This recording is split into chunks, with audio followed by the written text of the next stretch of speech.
Maybe. All right, Karen, bring that beat back. Bring that beat back.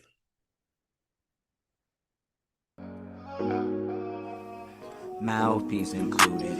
TATN, TATN, TATN. Better guard your grill. TATN, TATN, TATN. Mouthpiece included. TATN, TATN, TATN. Better guard your grill. TATN, TATN, TATN. Mouthpiece included.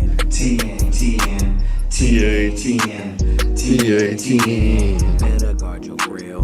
TATN, TATN, TATN. Mouthpiece included. TATN, TATN, TATN. Better guard your grill. TATN, TATN, TATN.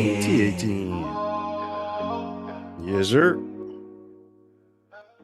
Mouthpiece included. Welcome to another edition of Mouthpiece Included. This is a podcast where we unpack Polytricks, which is a fusion of sports, polytricks, and everything in between the collapsible superposition. The Knicks pulled off the pettiest fast break of the summer, swerving the traditional White House visit and igniting a full court debate about motives, message, and meaning. Meanwhile, Chicago is busy making headlines of its own. The Bulls hiring coach Tiago Splitter signals a shift toward player development and modern spacing. Will they bring the triangle back, the triple post? A move that could finally give this roster an identity. And cutting through the noise, Caitlin Clark steps forward with rare clarity, explaining why she intentionally, quote, uplifts African-American women. Statement landing right at the intersection of culture, criticism, and the evolving WNBA spotlight. Over in the NFL universe, the Bears stadium saga takes another sharp turn as the franchise could be pivoting its search towards that potential Southside location, raising questions about politics, community investment, and whether the team is finally ready to plant roots where the city's heartbeat actually lives. And because it's never quiet at Hallis Hall, the Bears are reportedly even eyeing Brendan Sorsby. All 32 teams threw their names in the hat. The talented but controversy-shadowed gambling fiend quarterback, allegedly, whose gambling issues have made him one of the most polarizing prospects in the country. Would they be doing all this if he was Pookie or Ray Ray? Or is it just okay because he's drop dead gorgeous, smart, works harder than everybody else, has good morals, great parents? Buckle up, because every one of these stories has layers, and we're peeling them back like an onion with the same energy you bring to the barbershop, the group chat, and the world timeline. The Akashic record, dare I say. Whether you're here for sports scheming or political sharp turns, we've got your dose of insight with just the amount of leading edge. This ain't just commentary, it's clarity, served with heat. Ready? Let's pop on those filthy air ones, the ones that stink. It's been sitting in the back of the closet forever. Your family's trying to hide them from you, but you dig them out because you like to wear them when you're doing yard work. Maybe you're shoveling the snow, things of this nature, and you just put those on as opposed to your waterproof Timberlands that you have. It's psychological at this point. You're walking around to the corner gas station and shopping with chow if you're here in L.A., and then maybe you got some sort of Indian you're shopping with in the great city of Chicago. Pakistan, India, I don't know. You guys all smell the same to me. You got those Air Ones on, just like Ryan Poles had his on, his work Air Ones, when he pulled up to Hallis Hall on his first day of work, stepped out of the limo into the slush, and said, let's get to work. I'd like to remind everyone the panel is open. I'd like to remind you that link is pinned in the chat. And I'd also like to remind you if you do pull up, don't forget to bring your mouthpiece. It's mandatory. So stand down, stand back, stand by, or pull up. But if you do pull up, do not forget to bring your mouthpiece. Do me a favor, smash that like button, hype this video. Let's get it out to like minds and like hearted people. The views expressed in today's pod are those of the hosts, the guests, and are not necessarily reflective of any affiliates or TATN. Grab your mouthpiece and let's get started. But first, it's Juneteenth, okay, weekend. So, Midwest Festival is presenting Ancestral Echoes. I believe this is the 4th annual glamping house music extravaganza. All right. Day passes are available. It's never too late. They're out there shaking their tail feathers. You know what I mean? Maybe have unmentionables going on. Hopefully the weather's not too awful. You know, get some girls going. You could be out there like I don't know, Woodstock. You understand? That didn't stop them. Get out there, shake your tail feather. All right. Day passes are still available. Um, you can link with the organization at www.ancestralechoes.net. All right. That links, thank you, Karen. That link's just been dropped in the chat. Big up Tay Milz Aesthetics, licensed, bonded, fully insured, multicultural skin, body, and weight loss pro. If you find yourself in sunny Southern California, Los Angeles specifically, and you're looking for the world's greatest esthetician, reach out to Tay Milz at www.taymillsaesthetics.com. That's www.taymillsaesthetics.com. That link has been dropped into the chat as well. Big ups to Karen. And then Bella B, you know, you might need something printed on a shirt. You might have an idea for it.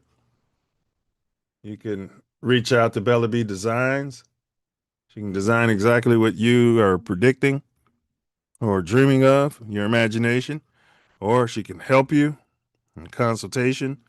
Come to a great design, or she can design it from the rooter to the tutor. Okay. Reach out to Bella B at designs365 at gmail.com. Designs365 at gmail.com. She does great work.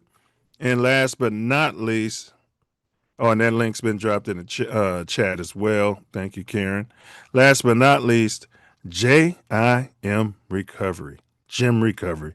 The J, the I, the M, the J, the I, the M, the J, the I, recovery. Recovery. All right. You know, you might find yourself sliding through Chicago or the suburbs. You might even be out on the edge of Will County, you know, at the border. Okay.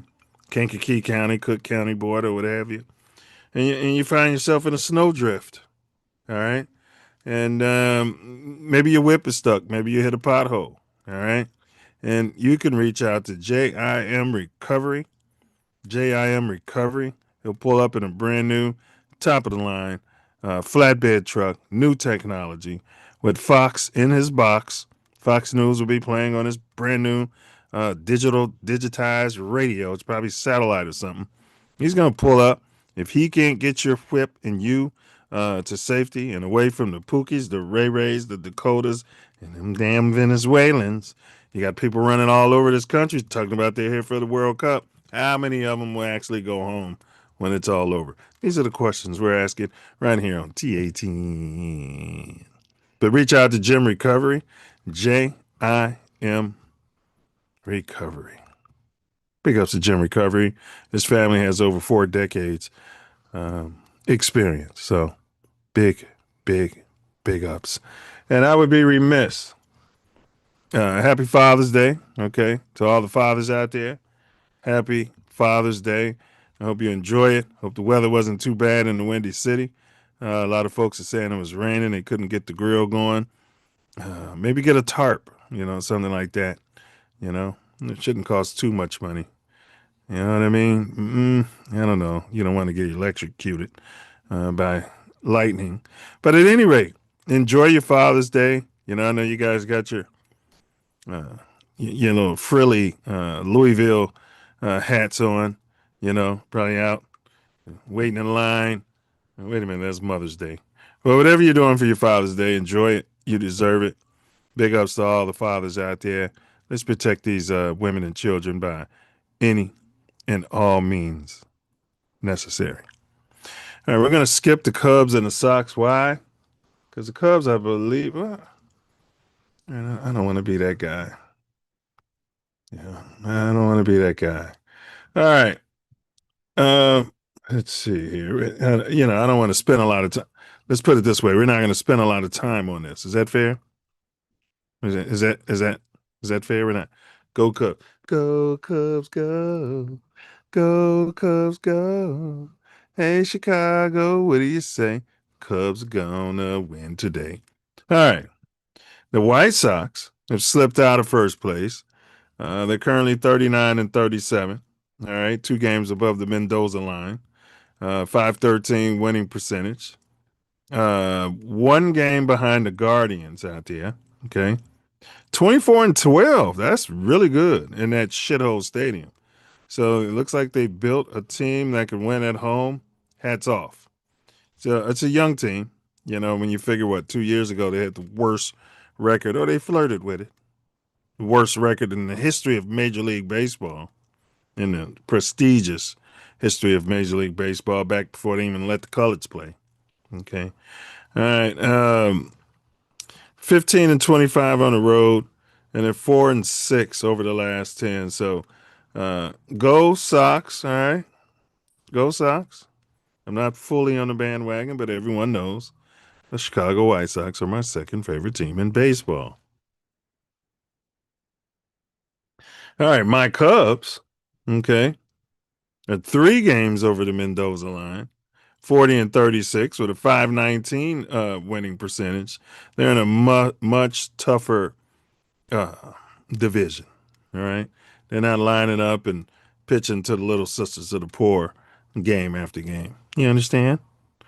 Um, 7 games back, 23 and 17 in the friendly confines. Drop dead gorgeous stadium. I mean, if you get there, you can take your shirt off. They got ivy all around the wall out there. The grounds crew. Tip your hat to the grounds crew. You understand? They put the World Cup's ground crew to shame. All right, so they're 23 and 17 at home. Best fans, smart. All right. 17 and 20 on the road and 6 and 4 over the last 10. They were trending a little bit until that last loss. 7 games out of first. All we have to do is go on another one of those 9, 10 games winning streaks. And I know we have that in our hearts. We don't know exactly what's in the Cubs' hearts, but we know what's in our hearts, and we know we're headed to the pennant chase. Said I wasn't going to cover it, but I didn't want to be that guy. All right, to the New York Knickerbockers. Can you say Knickerbockers on YouTube? To the New York Knickerbockers. Can the Knicks repeat? This is an essential question.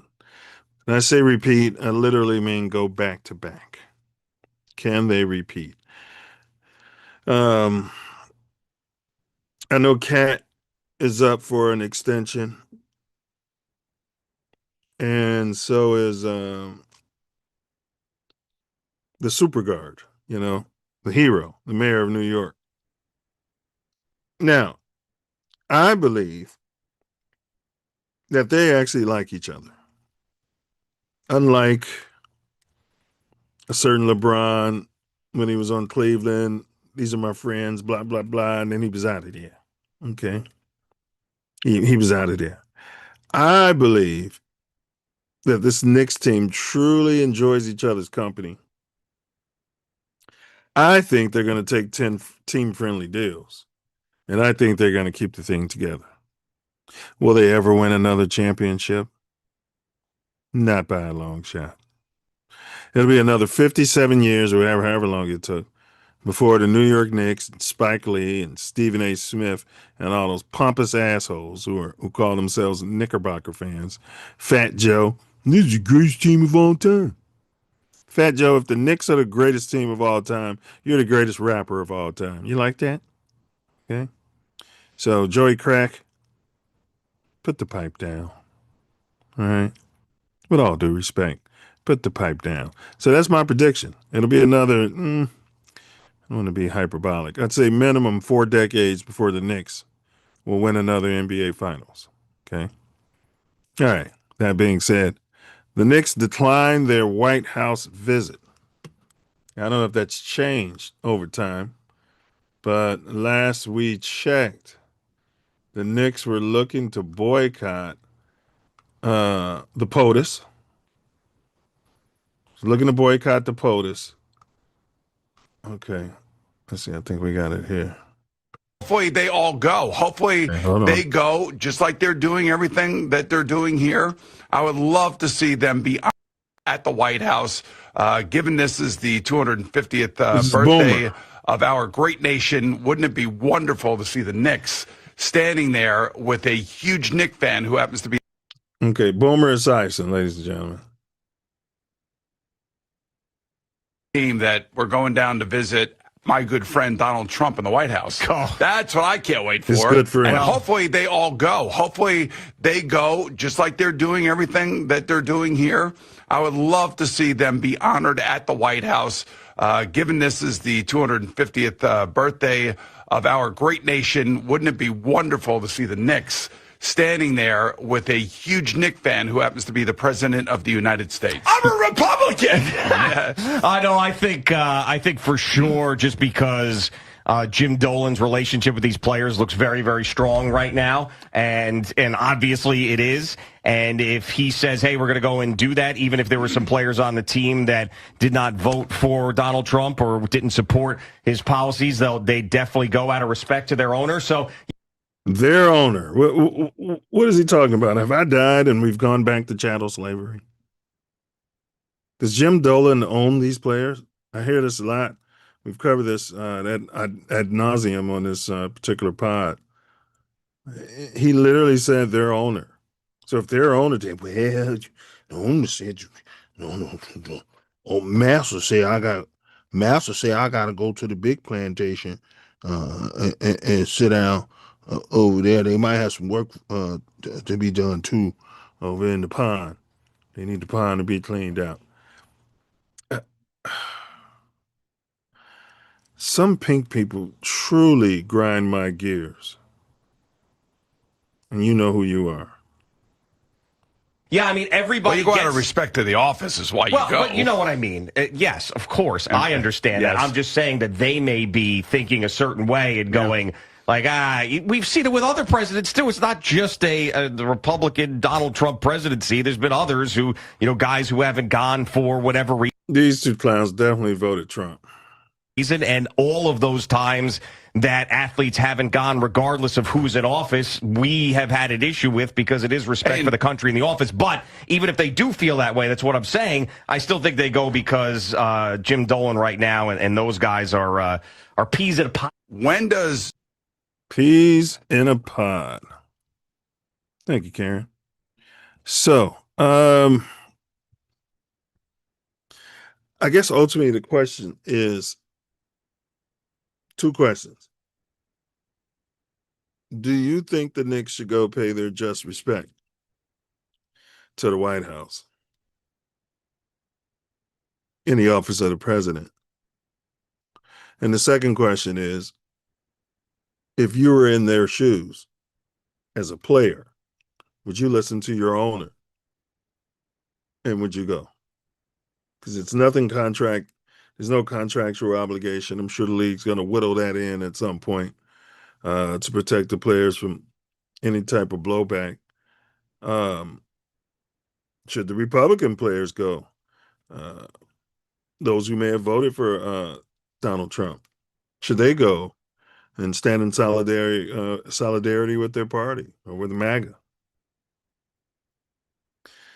So should the Knicks Go. I would approach it like Craig Hodges or my Abdul Maruf Abdul Chris Jackson. Okay. I would approach it like that. I would pop out. So if I was a leader of that team, hey, let's pop out. But let's wear things that's going to piss them off. I'd wear a hijab, or whatever they call it. You know, one of those turbans over my head. Maybe I'd wear an African dashiki. Maybe it'll have words on it like "Big Ups, Minister Lewis, Minister Farrakhan." You know, maybe I'd wear a T-shirt with Malcolm X on it on the front. Things of this nature. Be there and protest. Maybe I get there with a picture of Colin Kaepernick on my T-shirt. As soon as I get there, I turn my back on the flag and kneel. You know, things of this nature. Maybe then the board, the owners board of the National Basketball Association, aka Never Broke Again. Of course, if you check the stats, most of them end up broke somehow. And I think that's because they have an ish person, and that ish person may or may not be still in their funds. That all being said, that would be my strategy. Pull up, protest, and go. Now, if you don't want that, then don't have me go. Because now the board and the NBA will then whittle together and sit down with the Players Association and say, hey, you know, we're going to stop this whole thing. We're just going to stop this whole thing. It's a bad idea. We don't have a king, and you don't have to go kiss the king's ring and kneel before Zod, if that makes any sense. Kneel before Zod, you SOBs. Okay. All right. We broke this last week on this pod.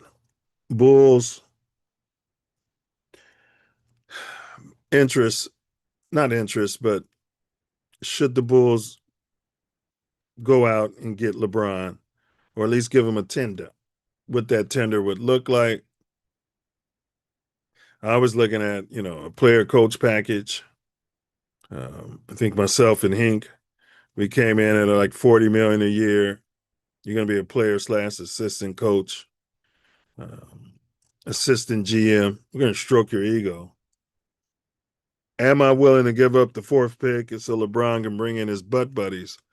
I just don't know at this point. I don't think I'm willing to do it anymore. The point I'm making, though, before we brought that up, I didn't know that the Bulls and the Nets were the only team outside of the Lakers, of course, because he's already there, proper time, pretty much. The Bulls and the Brooklyn Nets are the only ones with enough cash to really come to the table and offer LeBron the type of monies that he's accustomed to receiving. So it's very possible. So my deal for LeBron would be this: $30 million for you, $5 million for your son. We bring in you and your son at the league minimum. And no, you don't get to tell us who to bring in, and we're not giving up our future for you because there is no future in you. All right, you're 42 or whatever age you are. There's nothing in it for us to mortgage our future for you. What's in it for you, LeBron? Well, you already like that number 23, right? You're going to come here and you're going to wear a different number, you pompous son of a... but what's in it for you? You can come to the house that MJ built. Okay? You can come to the house that MJ built. You can get your BUI, your bi-curious agent to pop out, right? You can attempt to win the hearts of Chicago fans, maybe you can turn that GOAT conversation a little bit in your favor if you can come to Chicago and get her done. You understand? And then we can have your bi-curious sports agent who's clutching your balls all the time come out there and sit down with Max Kellerman and talk about how you should be able to wear number 23, because no number should be retired in the NBA unless it's LeBron's number, and how they should put a statue of you outside the United Center. That's what's in it for you. You get to smack the hornet's nest and potentially, it's a long shot, buddy, bucko, potentially win the hearts of the fans, the true fans of the one and only GOAT, greatest of all times. All right? All right. Like, share, subscribe. Hype this video. The link's pinned in the chat. If you're going to pull up, you want to excrete your excrement, pull up. All right? Happy Father's Day out there. Happy Father's Day. Stay dry. Get you some grilling done. Watch the sodium. Eat you some veggies out there and drink you some water. Okay? All right. The Bulls hire new coach Tiago Splitter. Tiago Splitter sounds like he's from some shithole country. Is he from a shithole country? Let me see. Tiago Splitter. Karen, can you look up and see what shithole country is Tiago Splitter from? Sounds like Ukraine. Tiago Splitter.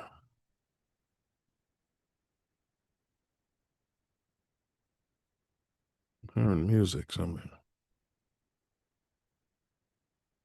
Okay, he's from Brazil. And he holds Spanish citizenship after spending Spain playing. So he's, wait, what? So he's a citizen of Spain. He lists his nationality as Brazilian and Spanish. So he became a citizen of the country that colonized him people.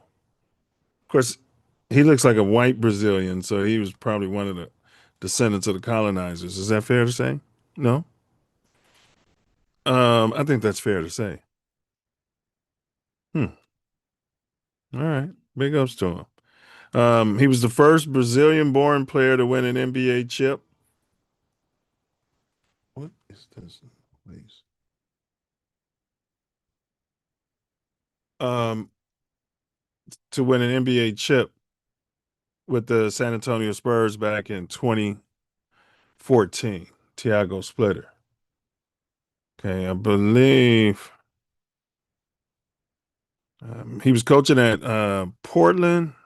He's like an interim situation because Chauncey Billups had those allegations of the feds came in, allegations that he was point shaving and gambling and things of this nature from the head coaching position. And Tiago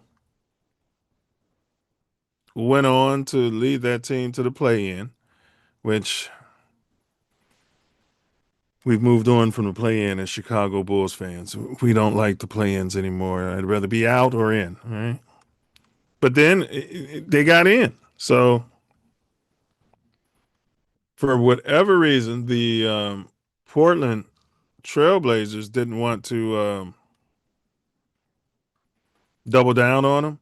They didn't want to give him a long-term deal. So I don't know. Is that concerning? Is that anything to worry about?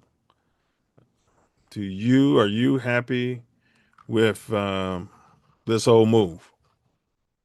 Are you happy with the Bulls signing Splitter? And then did we even talk to Jason Kidd? Would you have preferred Jason Kidd? That's the question. Tiago Splitter, he's a Bull. Let's see here. Apparently he's got a relationship with LeBron. Okay.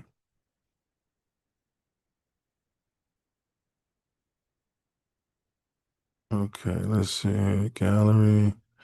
We got a short video here. Thanks, Karen. Tiago Splitter, everybody. Getting to know Tiago Splitter. This is from the Chicago Bulls and the NBA. Fair use. We're reacting to it, YouTube. From the first interview and the first phone call I have with Bryson, just sharing the same vision. Basically, everything we talk about, we agree. Having the chance to lead a young group of guys with this blank canvas that we have, so much potential, that was the big thing. Well, I think it's not a secret. We got to understand what phase we are. It's not going to be winning 72 games in the first season, you know. You're not ever going to 72 games. But all the small wins. You kidding me? Are you bringing Michael Jordan back? You're never going to win 72 games, and I hate to be that guy. All the young guys getting better, playing better, understanding their roles and understanding the little things that make to be a great professional player. Sometimes going to be small wins, not going to lie, but it's part of it. I had different versions of me as a player. Of course, in Europe, I was more like a star type of player, and when I came to the NBA, I was a role player in a very good team. So I have to adapt myself too and put myself in different situations where I know how a role player feel. I know how kind of like a star player feel when he got all the responsibility. So I felt like that helped me also to understand, who I was coaching. Every season is different. You just gotta be smart enough to understand what is the strengths and the weaknesses of each team. Facts. Try to see the expectations. I think that was the main thing, just to, work every day, encourage the players to be the best versions of themselves. I think that's the big thing. I think it's the everyday treatment with the players, how you deal with them, how you make them feel important, make them understand that you care about them. It goes a long ways, especially with Pop, a guy that taught me that, the way he treat every player in the team, the staff, a lot of work, attention to detail. He's under the Pop tree, Greg Popovich. Okay.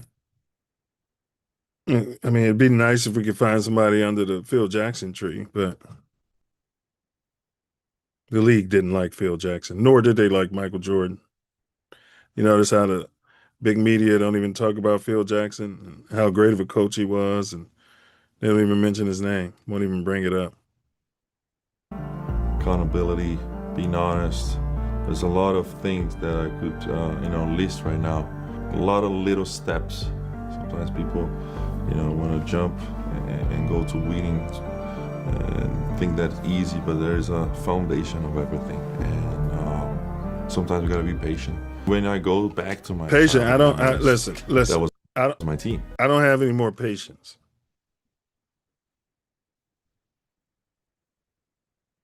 We've been patient since Derrick Rose. And that was the team that I was rooting for, and I'll be able to coach.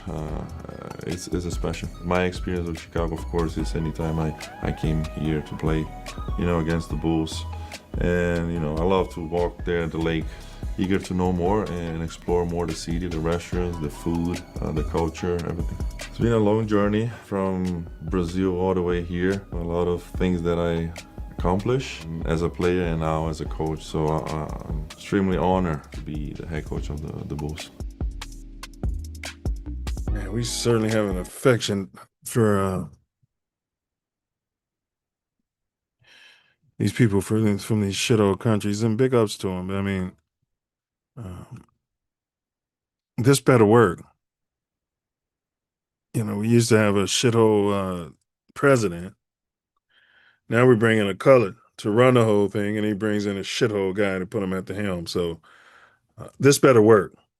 Haven't heard anything bad about Splitter. All of a sudden, he's the best thing since sliced bread. I'm not one to drink the Kool-Aid. Okay, I'll drink the Kool-Aid when it's a player like Michael Jordan, Walter Payton, something like that. You know it when you see it, right? Phil Jackson, I wasn't drinking the Kool-Aid on him, so if you want to say I was wrong, I was wrong. But I was perfectly okay with staying the course with Doug Collins. Phil earned it. He earned his respect for me. And even we won so much in spite of Phil. I was convinced some games Phil was trying to lose. But he was doing things to challenge Michael Jeffrey Jordan. to light that fire, and to those embers in Michael Jeffrey Jordan. You know. So I guess he knew how to push Jordan's buttons. They're saying that Thiago, though, he gets the most out of players, and what he was indicating there, he relates to players, which some people feel like, which I'm one of those. The coach has to be able to relate to players. That's more important than what you can write on those whiteboards, you know, than the system you're putting in. You know what I mean? Everybody's got a system. Everybody's got a culture. It's how you can get on the same frequency of each particular player. Each player has their own radio station that you're tuning into, and you got to know how to motivate them. And if you can't, then guess what you need to do? You got to move on from that player as quickly as possible. And that's what great coaches know. So, Thiago, I'm wishing you well. I believe the over-under for the Bulls was, I think it was either 32 or 35 games. Bruh, we need 40 games if you want us to care. Wins. We need 40 W's this season if you want us to give two shits. Minimum. You know, we should be able to get us a great rookie up in here. And then after winning 40 games next season, and we got all of that money, salary cap, we should be able to entice some veterans to want to come in here. Maybe a Kyrie Irving. You know, I know Bulls fans have gotten stank over the years. You know, we don't want Kyrie. He's hurt too much. You know, we need to get somebody in here who can play the game of basketball. Do you understand?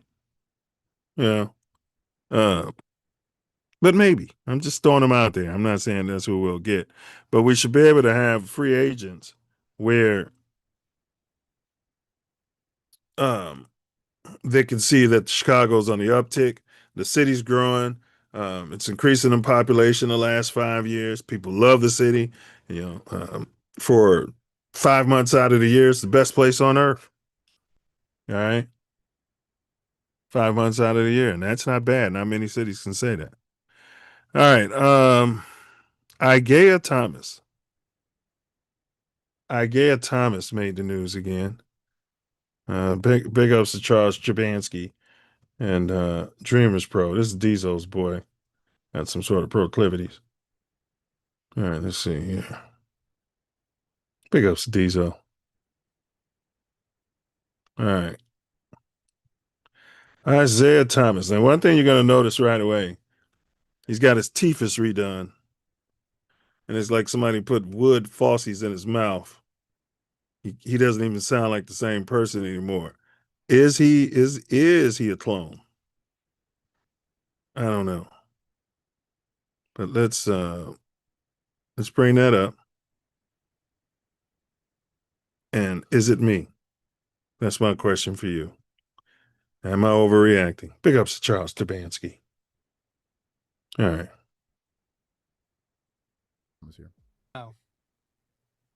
In Chicago, you bring Kevin Durant from Washington culture, Texas.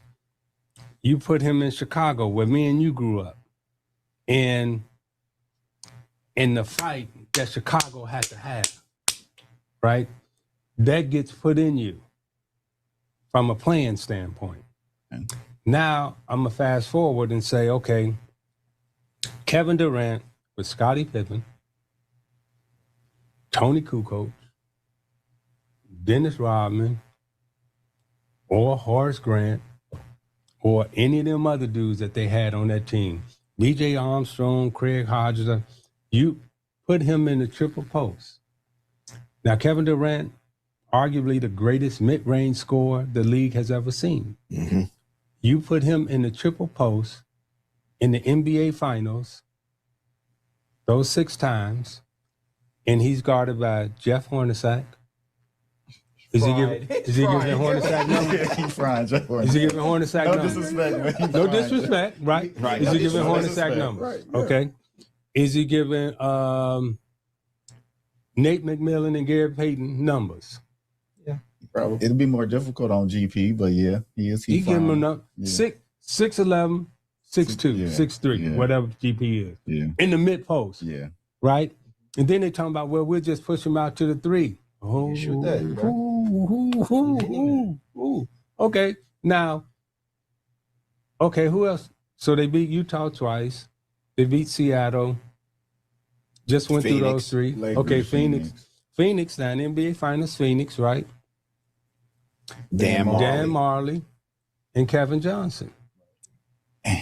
That's who was guarding Jordan.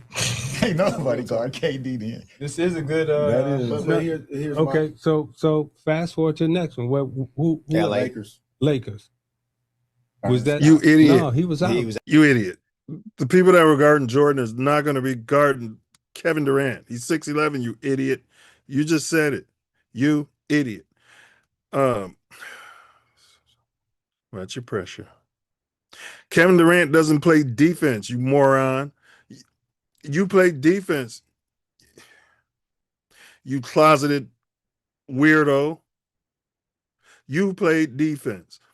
Kevin Durant does never play defense, lockdown defense. You're going to just ignore that, right? You're just going to ignore that, you hater.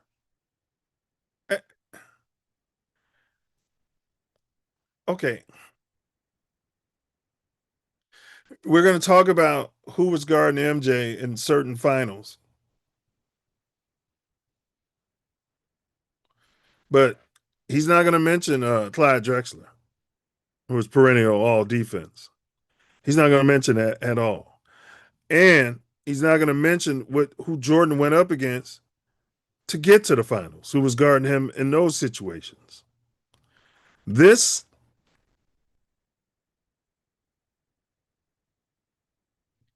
special needs individual with buck teeth. I'm going to stop. It's Father's Day. He's probably a father, so. Out. Oh, he was hurt. I think it was Sadell 3. No, he wasn't. He Was wasn't. it- Man, shut up. Tony. Yeah. Tony Allen. You see that paddle? STFU. We got to get one of those. This is what they should be telling Isaiah Thomas. Not Tony Smith? Might have been Tony Smith. You're right. Yeah, Tony Smith. Yep. Yeah, Tony Smith. Who else? Somebody else. So you basically Mike saying McGee. nobody Mike McGee. could guard KD, like right in that. And dude, that system. KD would be a problem in that triple post. Yeah. Who guarding him? He catching it. He catching it at the foul line, pinch post.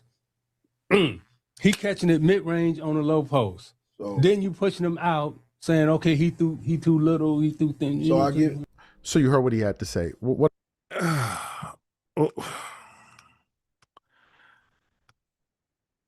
Why? Why? He's basically saying if you take Michael Jordan out and substitute Kevin Durant for Michael Jordan, that team would have went 6-0, and Kevin Durant would have had 6 Finals MVPs.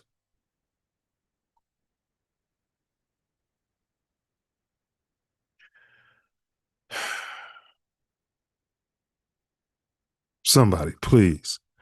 As Isaiah Thomas, what's you guys' take on that? Is there any truth to what Isaiah is saying?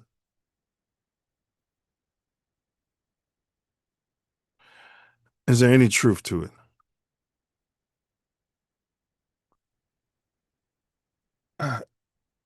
I've never seen anything like it. And then you got Angel Reese. We moved on from Angel Reese. She became the fastest WNBA player in history to reach 1,000 rebounds. So kudos to Angel Reese. And she put up like 20. She had a double-double against Caitlin Clark. They weren't guarding each other, Isaiah Thomas. Do you understand? And beat Caitlin's team again. So there's that. Now she did not, and big ups to Angel Reese. Me and Hink have called her the WNBA's version of Draymond Green, and we're talking prime Draymond Green, okay? Um, yeah, yeah. I don't know. She's tough to compare because I was thinking of that big dude that played for the Celtics. I mean, the Pistons. Not with Isaiah, but afterwards with that other second team that won the chips with Rip Hamilton, and he was leading the league in rebounds. But Angel Reese somehow scores more than the Dennis Rodmans and these guys. She somehow scores more than. So I don't know. She she she she seems to score more than Draymond too, Big King. So I don't know if our comparison's gonna hold water. You know, she's balling out a little bit this season. Still, I'm still down with that trade though. Let me make one thing clear. Uh, that trade was good for both organizations. If my girl didn't get hurt, the Bulls, the Sky would be playing at least 500 ball. I'm saying better. And then they got these draft picks coming up, which is really going to be great going into next season. I would move off those draft picks and put all my chips in so I can move up and get Juju Watkins whenever she decides to come out. Juju's going to make you say, Angel who? She's going to make you say, Caitlin who? And remember, you heard it right here. All right. Speaking of Caitlin.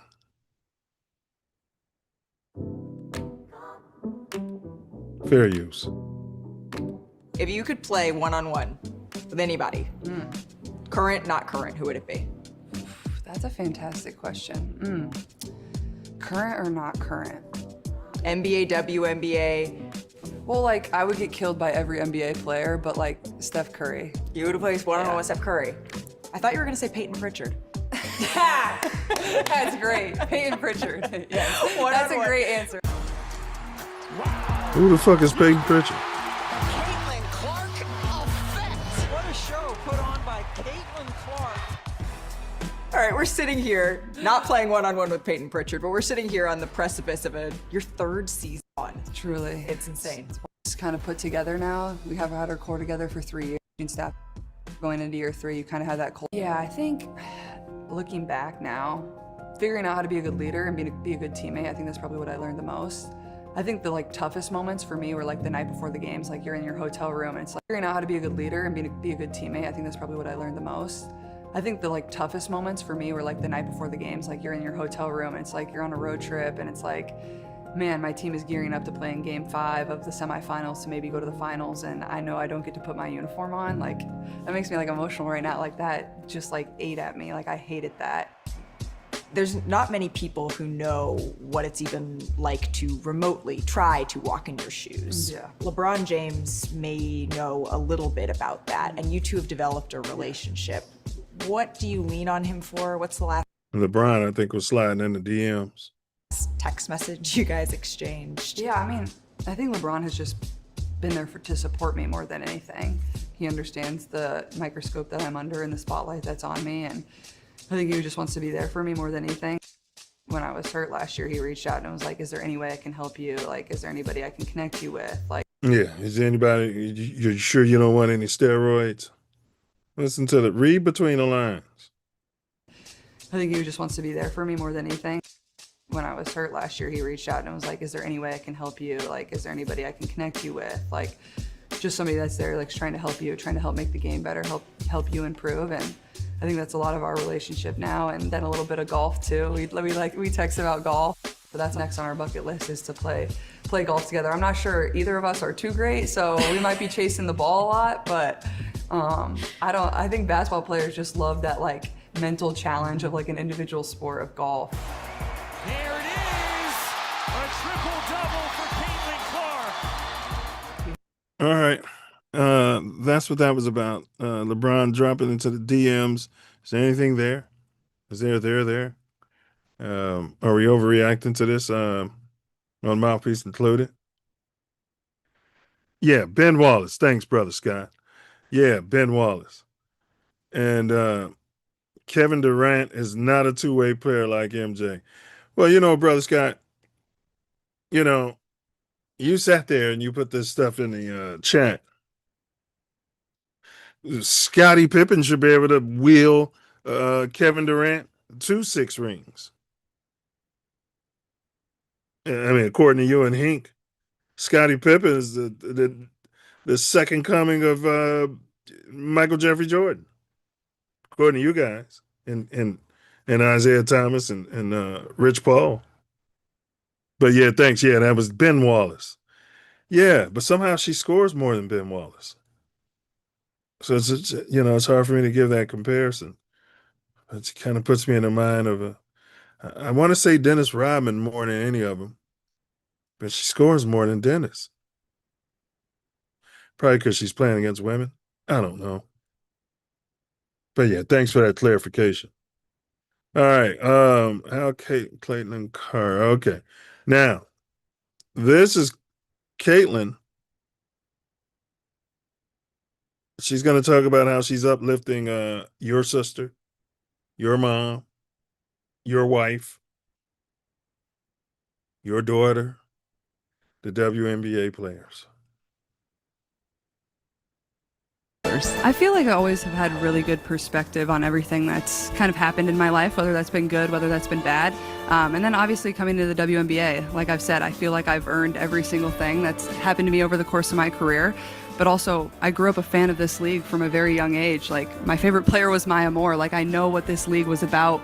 And like I said, like, it's only been around 25 plus years. So I know there's been so many amazing black women that have been in this league, and continuing to uplift them, I think, is very important. And years. So I know there's been so many amazing black women that have been in this league, and continuing to 5 plus years. So I know there's been so many amazing black women that have been in this league, and continuing to uplift them, I think, is very important. And that have been in this league, and continuing to uplift them, I think, is very important. This league, and continuing to uplift them, I think, is very important. She's and this league, and continuing to the black women in the league.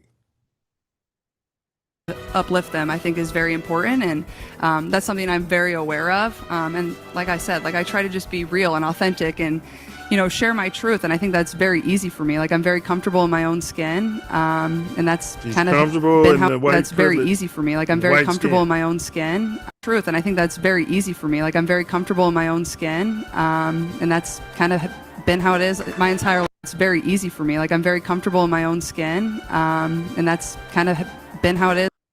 Okay. Is she uplifting black women?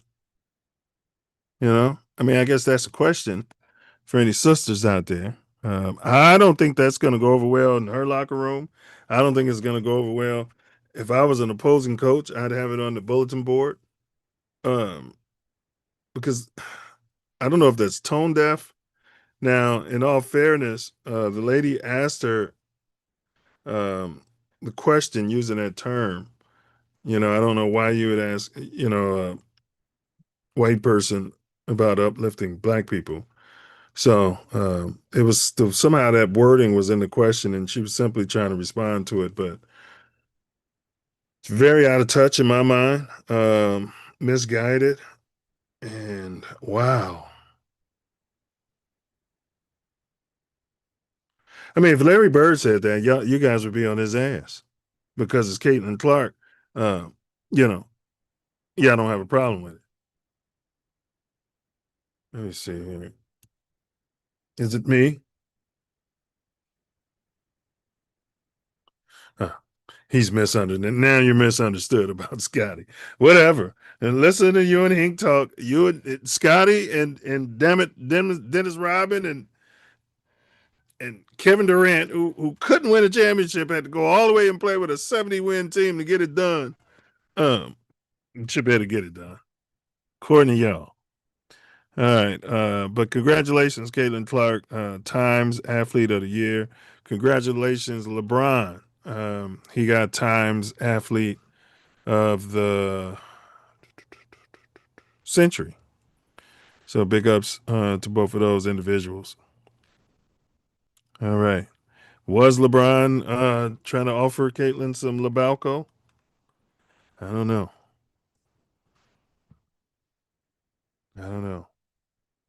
All right, this is for anybody in Chicago. I don't know if all of y'all caught this. Once again, happy Father's Day. The link is pinned in the chat. Pull up, excrete your excrement.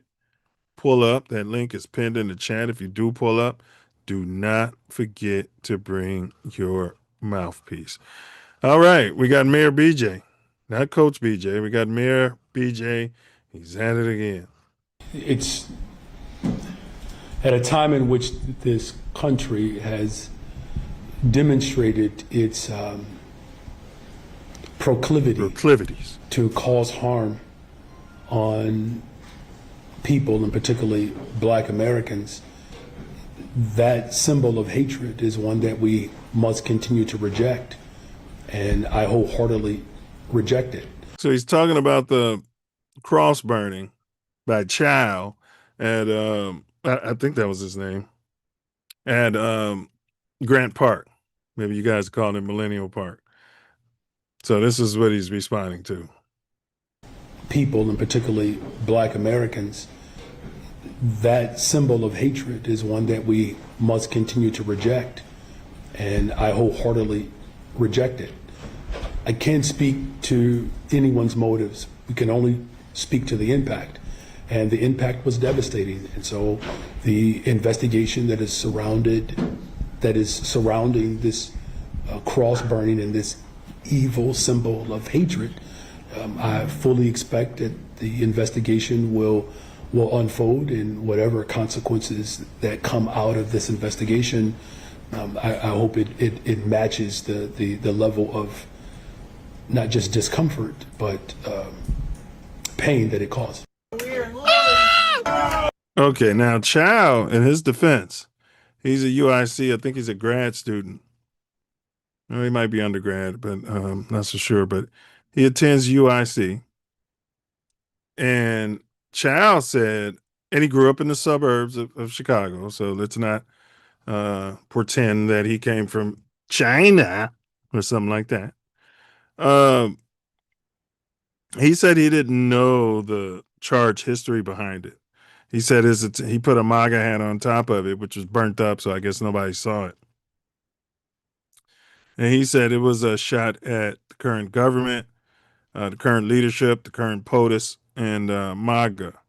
So according to him, he burned a cross to take a shot at the Klan. He went on the news in Chicago and gave a statement. I don't think he had talked to any attorneys. His parents told him to turn himself in. So he went out there and tried to explain it. And then, somehow he grew up in America, according to him, and did not know the racist trope that he was setting off in there, My question for him is, well, why did you run away after you did it? If it's freedom of expression, freedom of speech, why did you run away? Why didn't you just put a white sheet on and a hood on and stand there, and espouse hatred? So are you buying what Chow is selling? Is anyone buying what Chow is selling?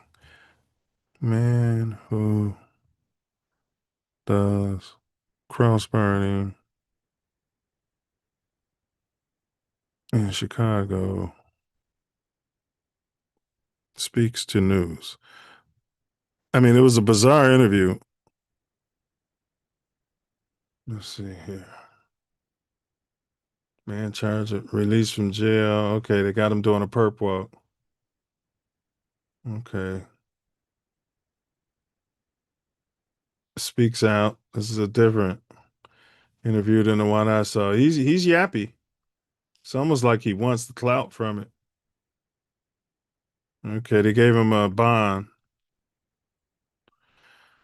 So at least his family saw him, and he told him to turn himself in. So I guess putting that that video out right away was able to get his family to turn him in. Is he having a mental illness? It's not the same video I saw, but he's yapping. He's yapping it up. Okay, let's see what he said when he got released from jail.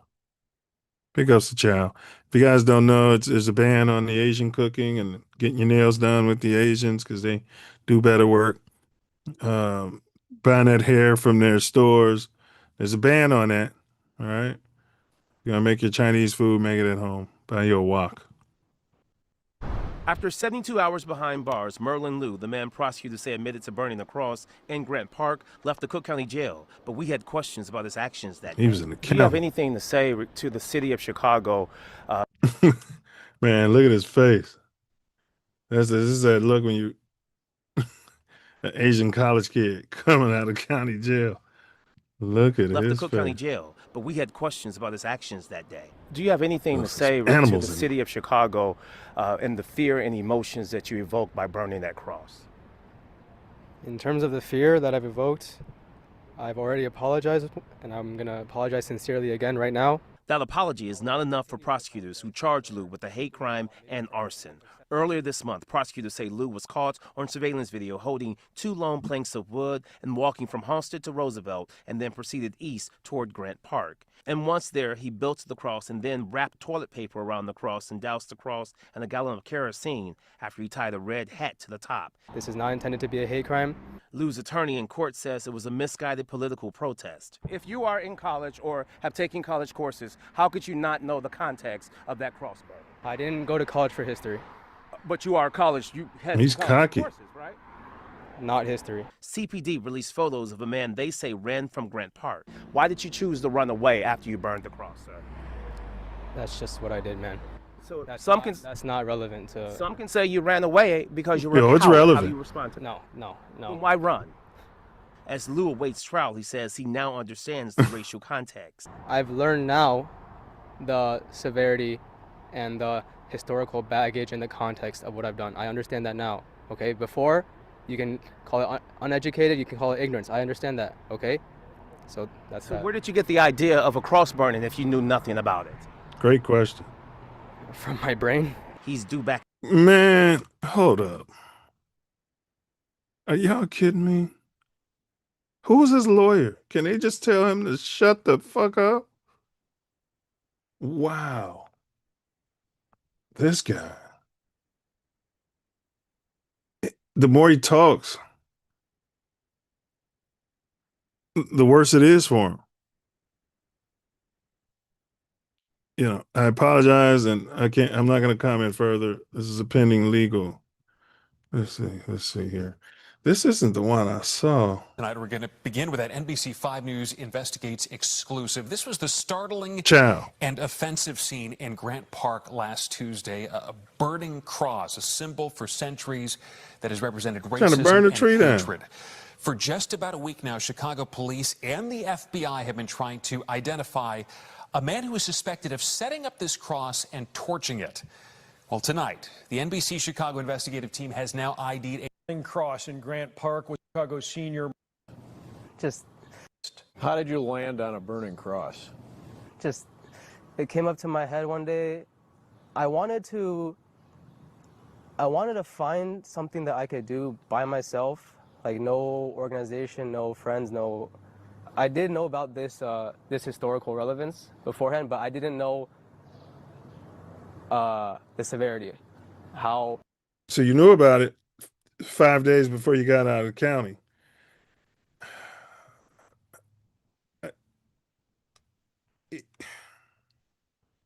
How racially motivated it may seem from what I did, because my protest has nothing to do with race, nothing to do with gender. Should you have done it some other way? Yeah, probably. Merlin Liu is a 21-year-old Naperville native. And Liu rips this forehand shot. That's him playing tennis at Neuqua Valley High School, where he was graduated in 2022. Last week, Liu sent this scripted video to NBC, claiming responsibility for the cross burning, but saying he had no affiliation with the Ku Klux Klan, apologizing to those who were offended. In the video, he also criticized President Trump. I don't want to wait till his term ends. I don't want to wait until he may or may not get impeached. You're going to go to China and talk about the emperor? Gone right now. On that video, are you threatening him? No. You say that you think that he should be brought to an end. I think, no, I said he deserves to stand trial to the American people. Some paraphrase, I guess, but I think you use the word end. That's what I mean by end. I mean until he may or may not get impeached. I want him gone right now. On that video, are you threatening him? No. No. You say that you think that He said he wants him gone, so this is a reach by the pink man here. he should be brought to an end. I think no. I said he deserves to stand trial to the American people. Some paraphrase, I guess, but I think you use the word end. No, I said gone. That's what I mean by end. I mean by end, I don't mean like a civil war. If that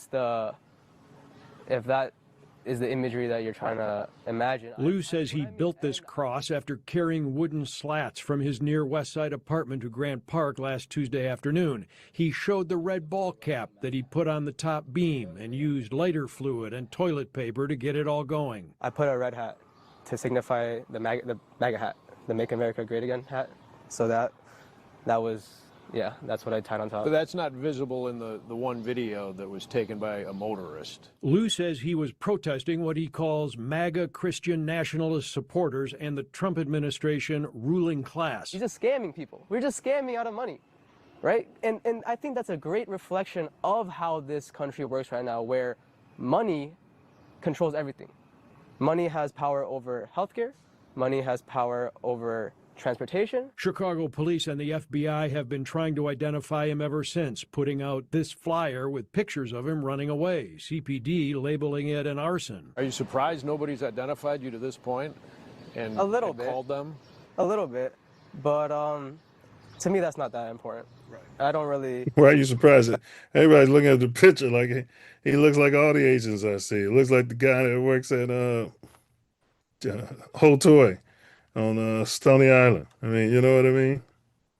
Like, to me, this issue is bigger than just myself. Did you make it all the way through almost 4 years at UIC without somebody teaching you that a burning cross is one of the most divisive symbols in America? No, I didn't. I don't really have any, like, I never grew up with religion, never really surrounded myself with people with it. My childhood friends, I remember them going to, like, confirmation and stuff like that, but no.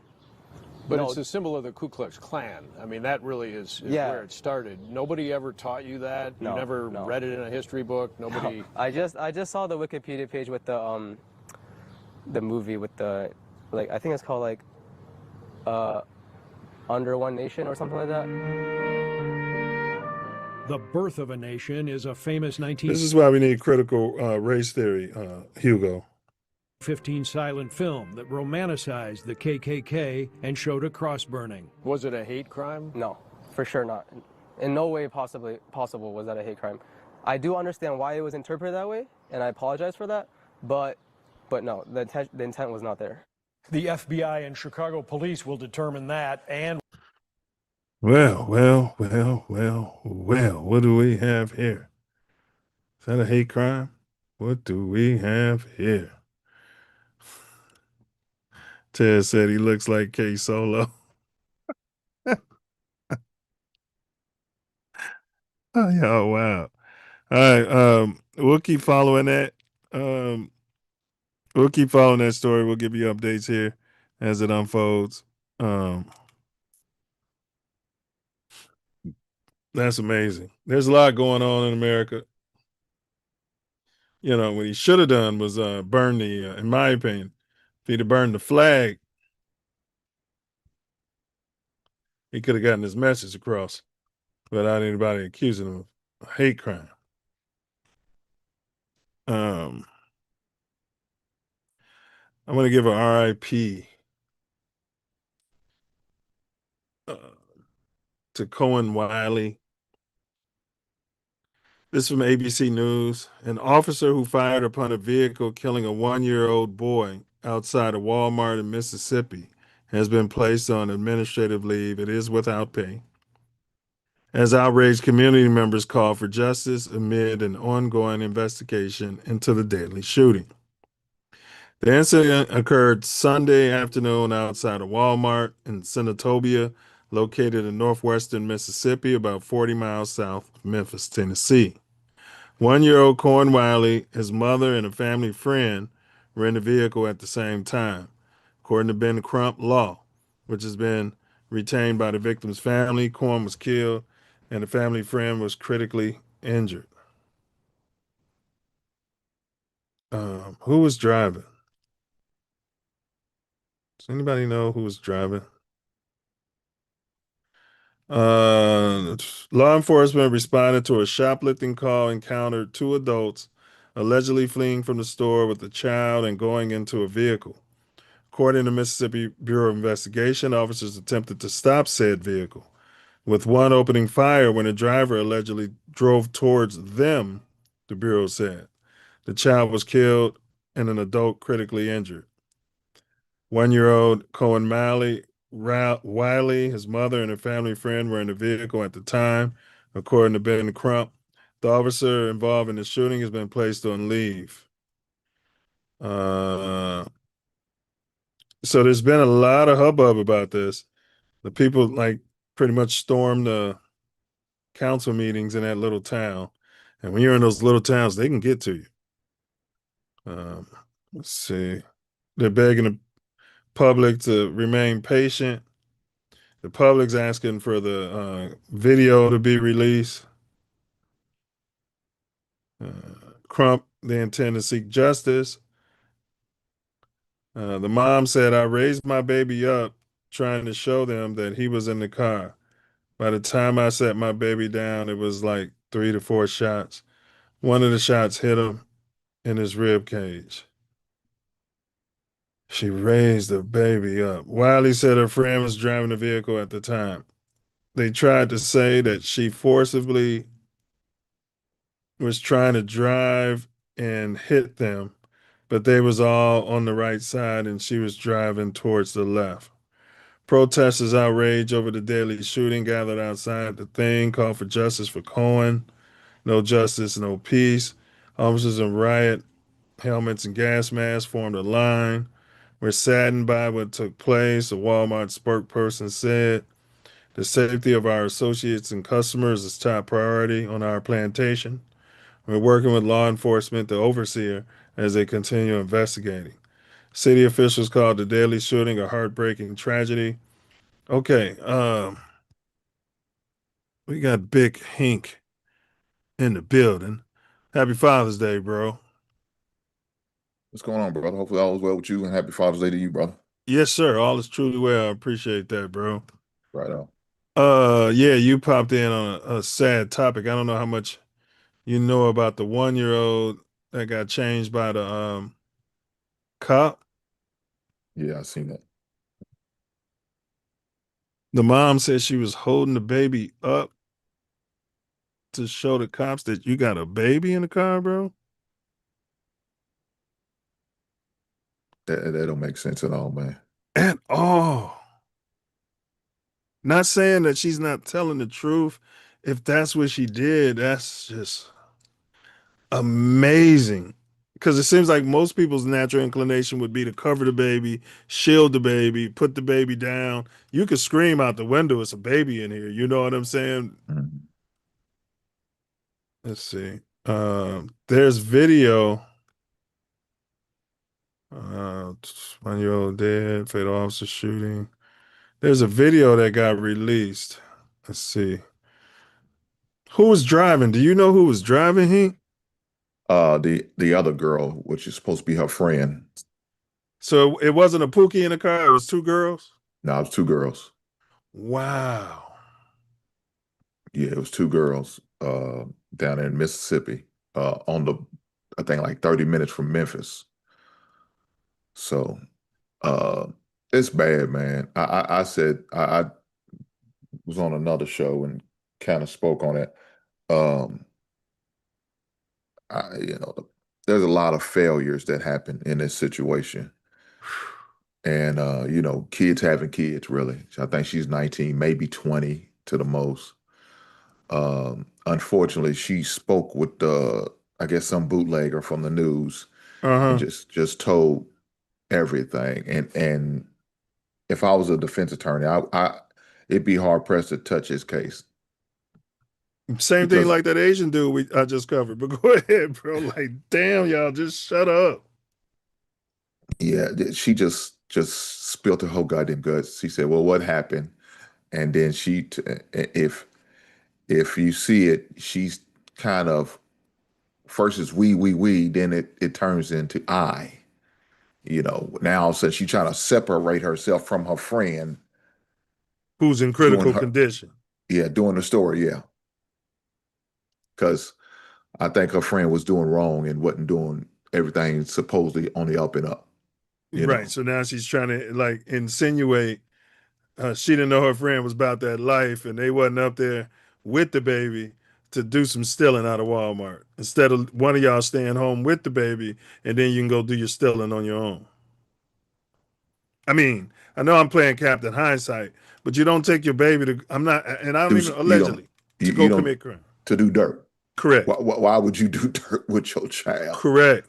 But Milz, unfortunately, I've seen it happen on these countless police videos where they would use and do some crazy shit while the kids are in the car. Like, why would you do that?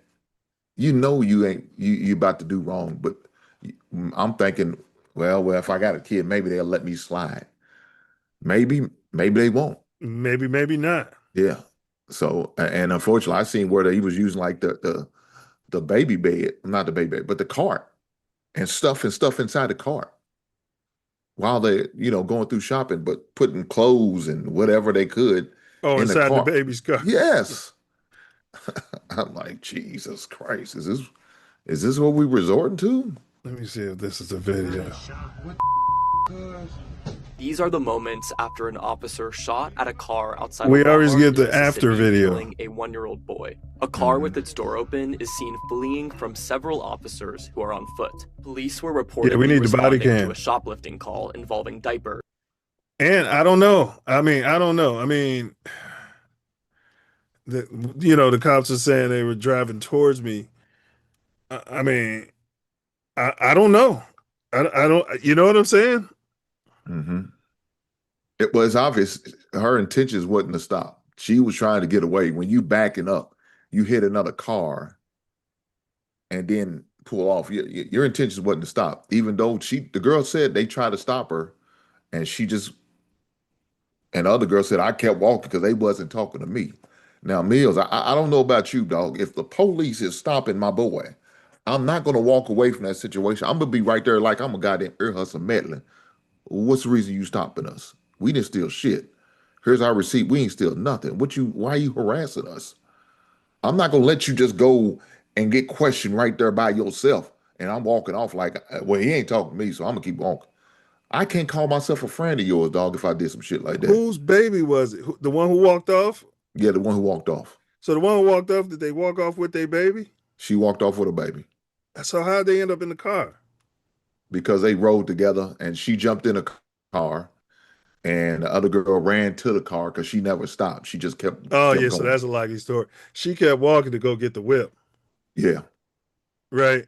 Girl, go get the car, get the keys of the car. That's what it sounds like. Or she was just trying to get away because she know that girl was once they rolled up on her, it wasn't going to end well. So the girl never stopped. She kept going. She said,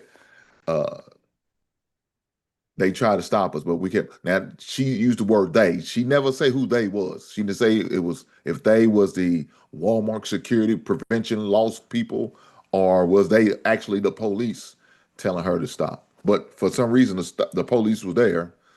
And she said, when they was in the car about to pull off, she said guns was drawn. She tried to open the door, show them that she had the child in the car with her, which makes no sense. Why wouldn't that child at least in a car seat somewhere stationary? Because she's about to get up through. Right.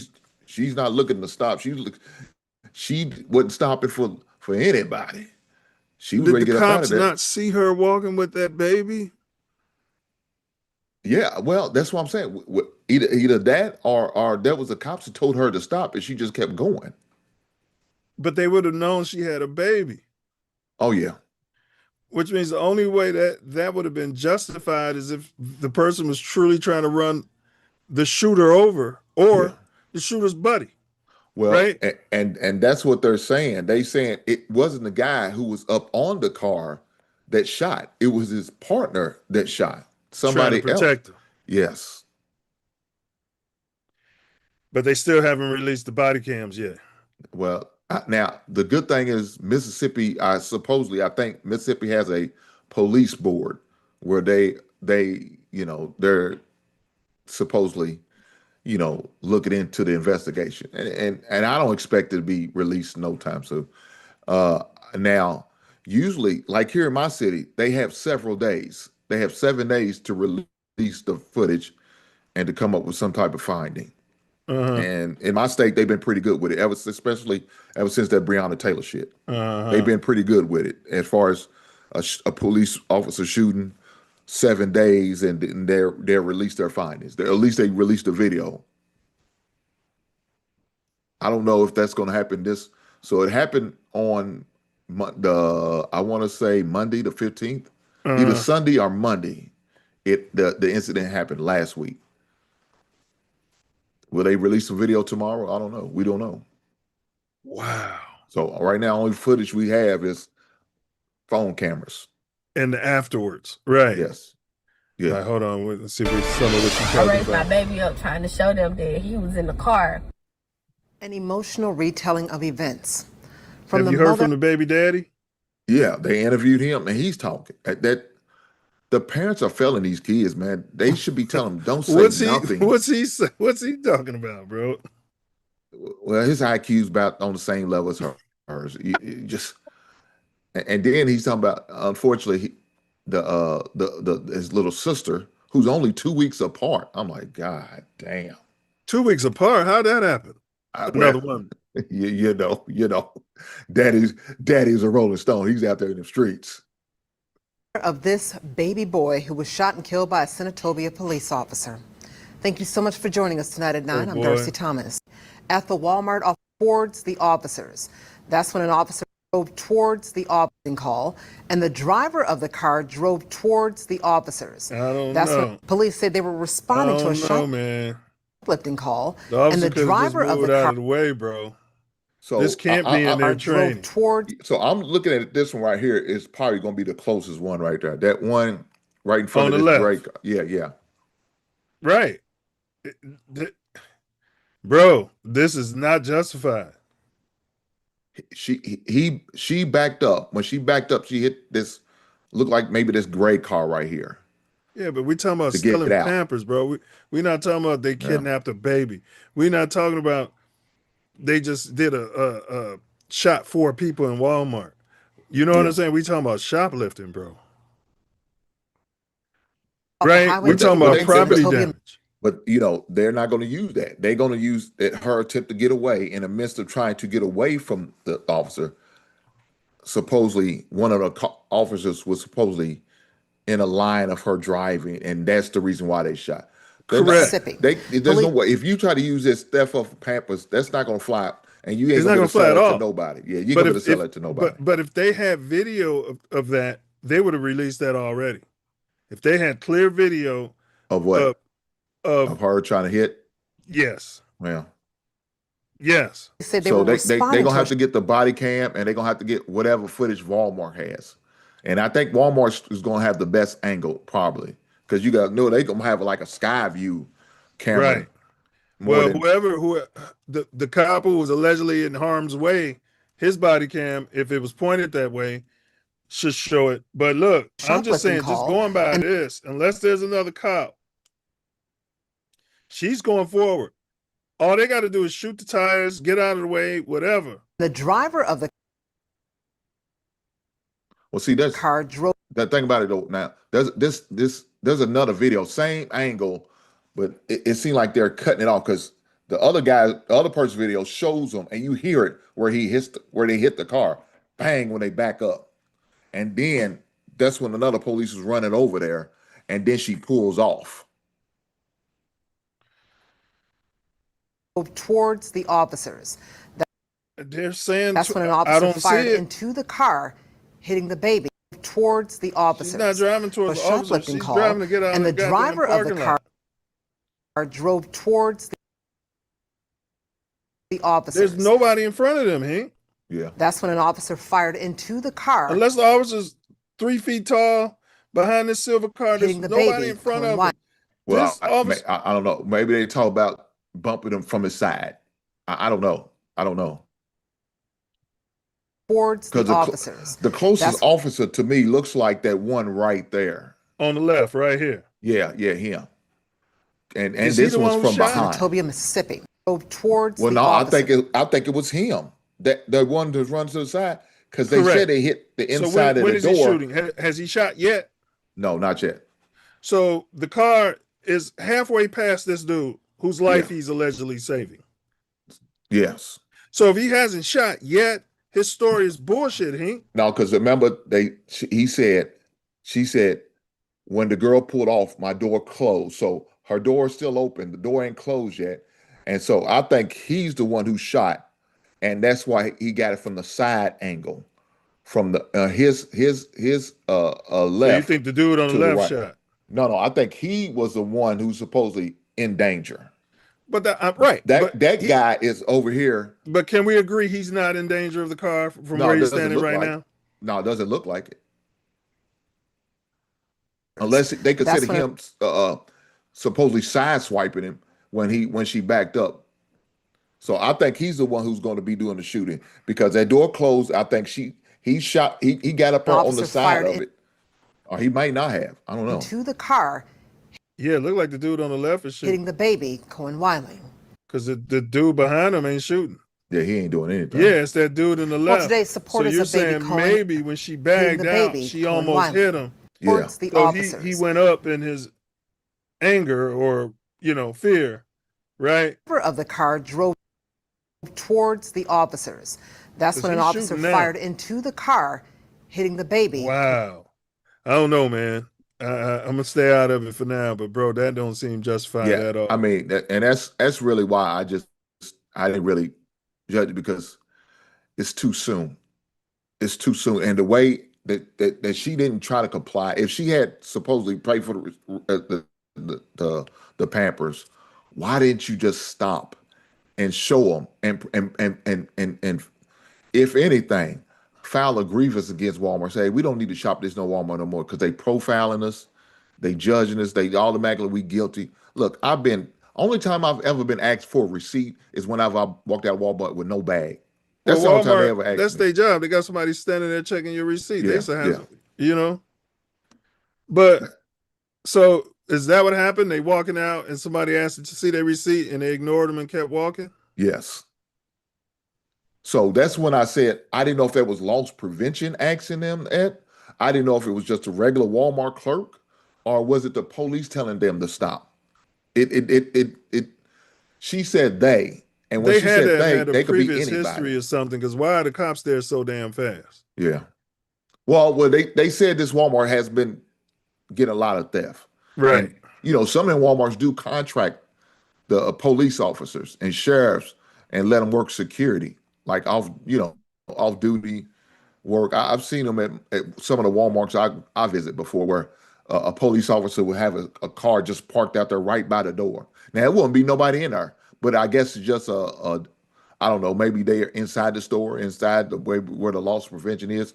I don't know where they are, but I've seen that before where they had officers, they contracted them, like off duty and shit to be there. And I'm sure it's probably like the more high risk. Yeah. But I know Walmart also has their own security firm. Yeah. And cameras all over. How she witnessed her child dying right in front of her. And as you mentioned yesterday with tonight, because watching the area, but in terms of goes on as usual. One of the shots hit him in his rib cage, and the other shots hit her in her arm and her thigh. And we left and went to Senatobia hospital where he was pronounced dead. A mother reliving her worst moment of her life. In the video, civil rights attorney Ben Crump's office released today. Valasia Wiley says police officers killed her 1-year-old son, Cohen Wiley, during an encounter with law enforcement outside of this Senatobia Walmart. Wiley says she, her son, and another woman were leaving the store when officers approached. She says she tried to show officers that her child was inside the vehicle. I raised my baby up trying to show them that he was in the car. So she was backing up and she hit a car as I was opening the door, so the door flew back in. By the time I sat my baby down, it was like 3 to 4 shots. Wiley says, Oh my God. Door flew back open. It's like a comedy of when that door flew open, man, the officer probably didn't know what the hell they was doing. If they busting. Up and she hit a car.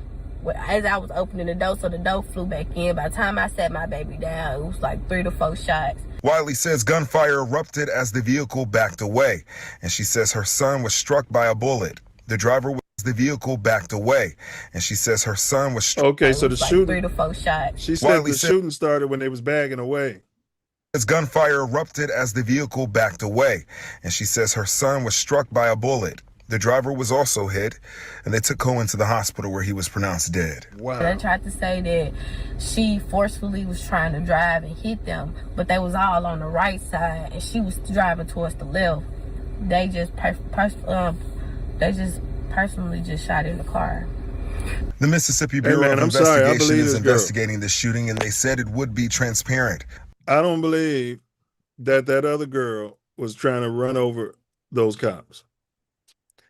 Now, they need body cam because she's saying all of the pigs was on one side and the girl bagged out to the other side. If all that turns out to be true, bro, this Walmart going to end up getting burned down to the ground, which is going to hurt the community because we already got.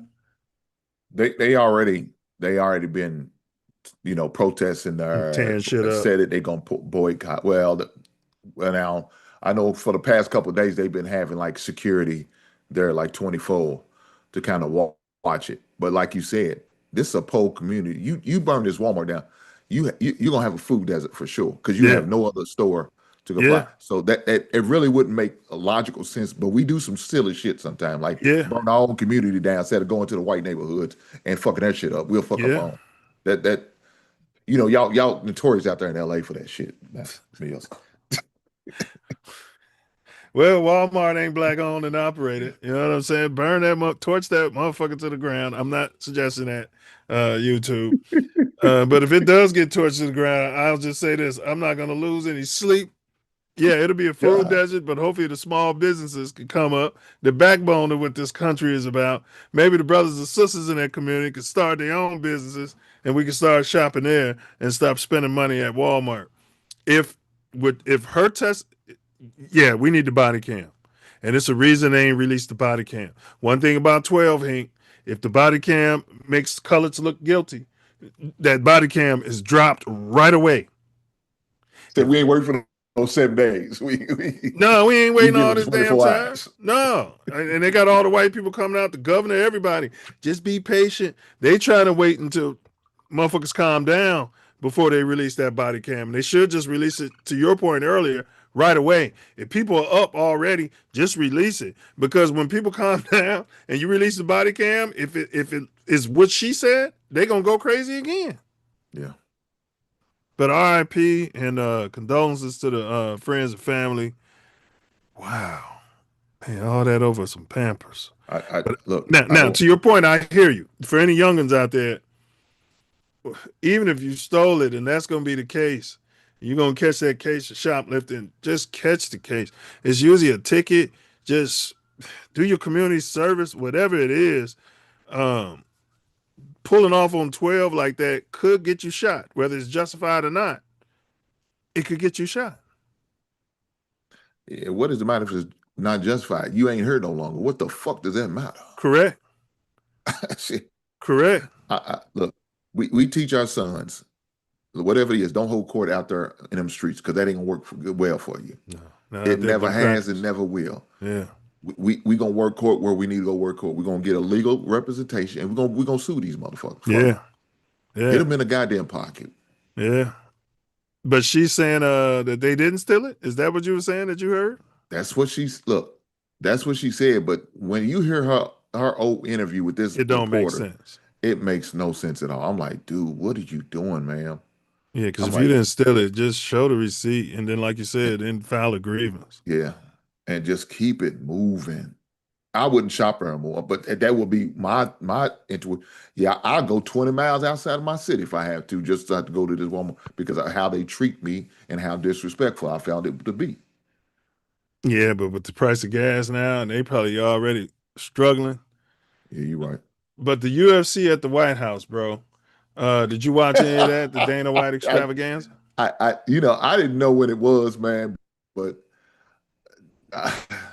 I'm not surprised by this. Do what you want to do type of administration. Hey, I was talking to this young pink dude, and he said it was one of the greatest sporting events he ever seen in his life. I can tell his family probably voted for Trump. And man, he said it was bigger than the Super Bowl.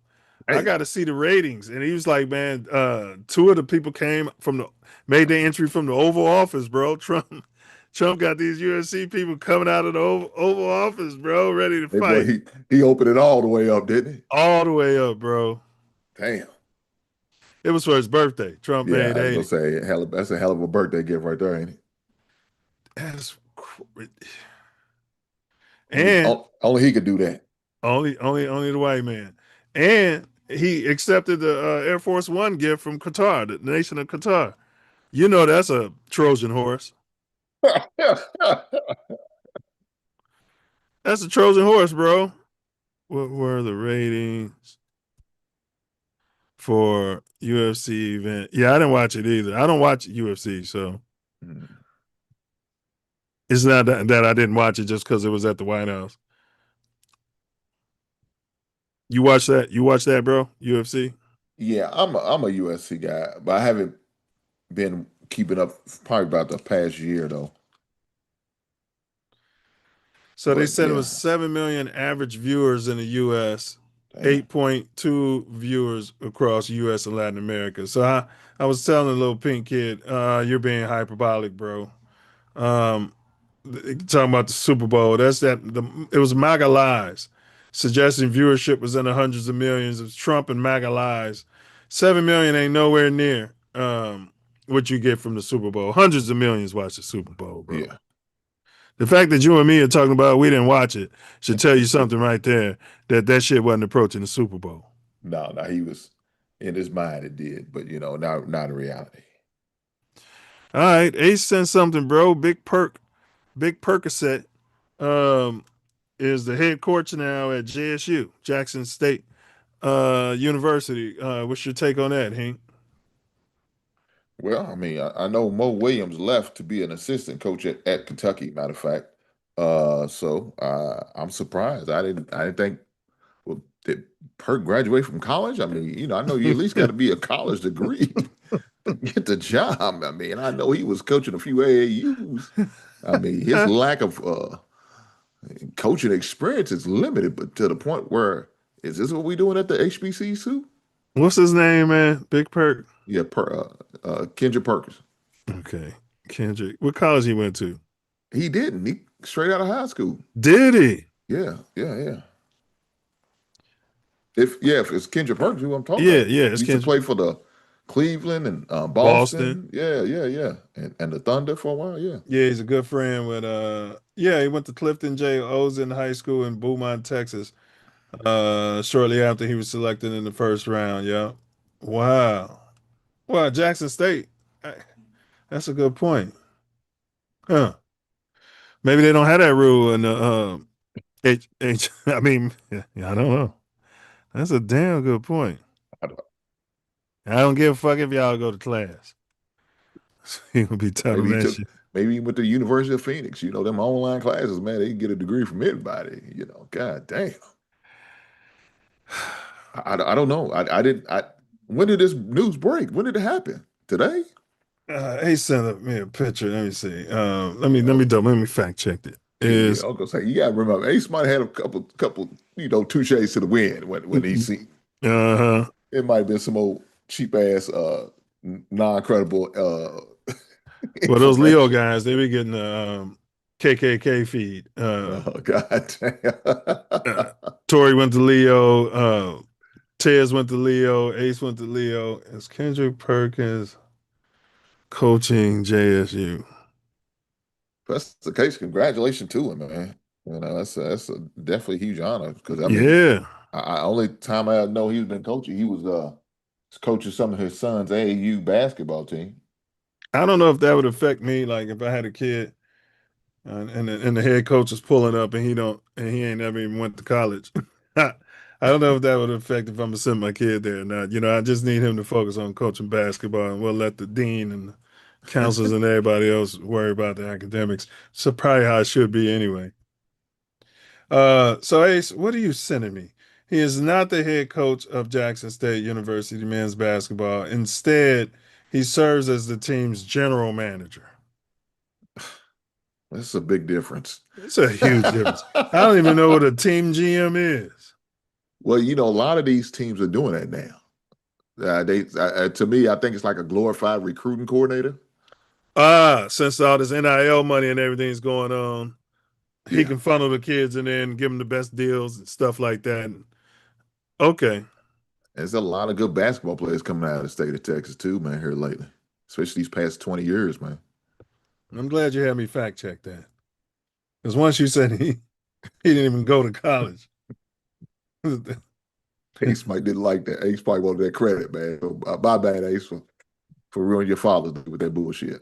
Yeah, I'm going to show you the picture he sent, because he sent a picture on our thread, and all it got is Kendrick Perkins. Ace probably didn't fact check it either. All it had was Kendrick Perkins, and he's wearing it says hired. Basketball forever. So Kendrick probably posted this shit too. You see that? Hired. He could have been hired as the fucking broom closet supervisor. You know what I mean? And that's all it says is hired. So I assumed it was head coach. Otherwise, this isn't even fucking newsworthy. God damn. Oh, man. Brother Tez. Leo popping. Hey, check your mute. Leo popping in. You take them shots at their school. They want to pop out. Nah, I was gonna wait because you was on this Scotty rampage earlier, so I just waited for him. Oh So yeah, I need my partner in crime to come at you. Okay, yeah, because maybe y'all can clarify. So when he's talking about, I know you didn't do this shit again. Well, listen. Isaiah Thomas went on somebody's podcast and said you could put Kevin Durant in the triple post in the triangle offense, supplant Jordan with Kevin Durant, and they'll still win 6 rings. Damn. And that's what Isaiah Thomas said. Now, Cortez agreed with me like that's a bunch of bullshit. Durant don't really play D. It's a whole different thing. And then I said, well, how can you say that when you and Hink have been having a ticker fucking tape parade for Scottie Pippen? He's the second coming of Jesus Christ and Michael Jordan. Why can't Pippen win 6 rings with Kevin Durant if he was so important to that Bulls run? I ain't got to take this bullshit. Mills, what did I say? I think you said I was misinterpreting or misunderstanding. Yeah. Misunderstand. Yeah. Everything we're saying. So I'm gonna mute myself because you you're taking everything I say out of context. No, don't mute yourself. Let's get some clarification from y'all. And, because we got a lot of Jordan lovers on this network. Look, I'm gonna chalk it up to this goddamn Woodford Reserve he's sipping on. That's what I'm gonna charge this to. Uncle Nears. Oh, okay. Yeah, I know I'm gonna charge it to that. I'm gonna charge it to that brown liquor. That brown liquor got him talking like this. Tez know about that Uncle Nears, boy. Oh yeah, I got one ready for you when we get back together. All right, I appreciate you. So y'all don't think Scotty could wield that Bulls team that Isaiah Thomas put together to 6 rings? Not 6. No. He's just destined to work with Jordan, and what they accomplished together is unique, and it was special, and only those 2 individuals could have done it the way they did it. That's all I'm gonna say on it. No, I appreciate where y'all coming from. Ant B, another Leo guy, Anthony Washington. Oh, he was a big Pippen guy back in the day, boy. He was damn near during the run. You know what I'm saying? I'm like, man, slow down. We used to have to tell him all the time. Slow down with all that Pippen shit, man. You know what I'm saying? Going in the driver's seat, man. Slow down. I'm tired of you going upside Pippen heads on a regular basis. I just think you look for reasons just go against Pippen. I think that's all it is. Just look for reasons. Hey, so y'all see I got my USA bandana on. Team USA is out here in Inglewood taking care of business. You jumping on the wagon, huh? Jumping on the bandwagon, bro. Are they gonna do something? Are they gonna do something or just? We'll see. They beat Paraguay. I think it was 4-1, and then they beat Australia. I think 2-1. That's 6-1 so far. We got Turkey. We got Turkey Tuesday and Wednesday right here in Inglewood, bro. To your question, are they gonna do something? I think FIFA is going to at least will us to the final 8, to the Elite 8. You know what I'm saying? Because that's good for business. This is a business. Y'all ain't too far gone to see that. I think we'll make it to the team of 8, which would be good enough. Y'all ain't been jumping on the bandwagon? You ain't been following it, Hank? I look, we was at a restaurant Friday, and we was watching it. I didn't pay it. Oh, no, I wasn't even at the restaurant. I was at the barbershop, and it was on, and I'm like, okay, I tried. I just can't do it, man. I can't do it. Can't do it, huh? I can't. I just can't. can't. You sound like most Americans I talk to. I can't. I tried. Well, I'm hopeful. I'm hopeful. Maybe they pull out the Miracle on Ice. Yeah. Maybe they could pull it out. You remember that, Cortez, man? I jumped all on the bandwagon for that shit. But I've been on it for a while, and every time I think that they gonna do something, I get disappointed. Same thing I said, Tez. I want to keep my expectations down. Yeah. I said the same thing, Tez. Keep to a minimum. Keep to the minimum. Don't get overly hyped, because then they're gonna just follow that. Look, I'm gonna tell you what's gonna happen. They're gonna win the next game, but then you're gonna draw you in, and you're gonna want to go out there and get a ticket. And them tickets like 3-4 stacks for the US, bro. Oh, is it? Yeah. You're gonna go that ain't gonna happen. You're gonna go to your local pub, get around them white folks. They gonna want to watch a game. Oh, they love you when you got your red and white and blue on. I can go get me a free steak. I can give me some free drinks, bro. They love you when you're wearing this. Tez, boy, they say, hey, that guy sent you this drink like that. Yeah. Here's my wallet. Here's my bank card and my PIN number. Give it to the guy with the American flag over there. Put it on my tab. Whatever you want, put it on my tab. It's like Eddie Murphy when he dressed up for a day as a white person. Mr. White. He was Mr. White. He was like, this is what happened? Hey, Tez, that Mark went into the bank, and the brother was like, you mean to tell me you have no credit profile, you have no job, no money in the bank, no source of income, and you want a loan for $50,000?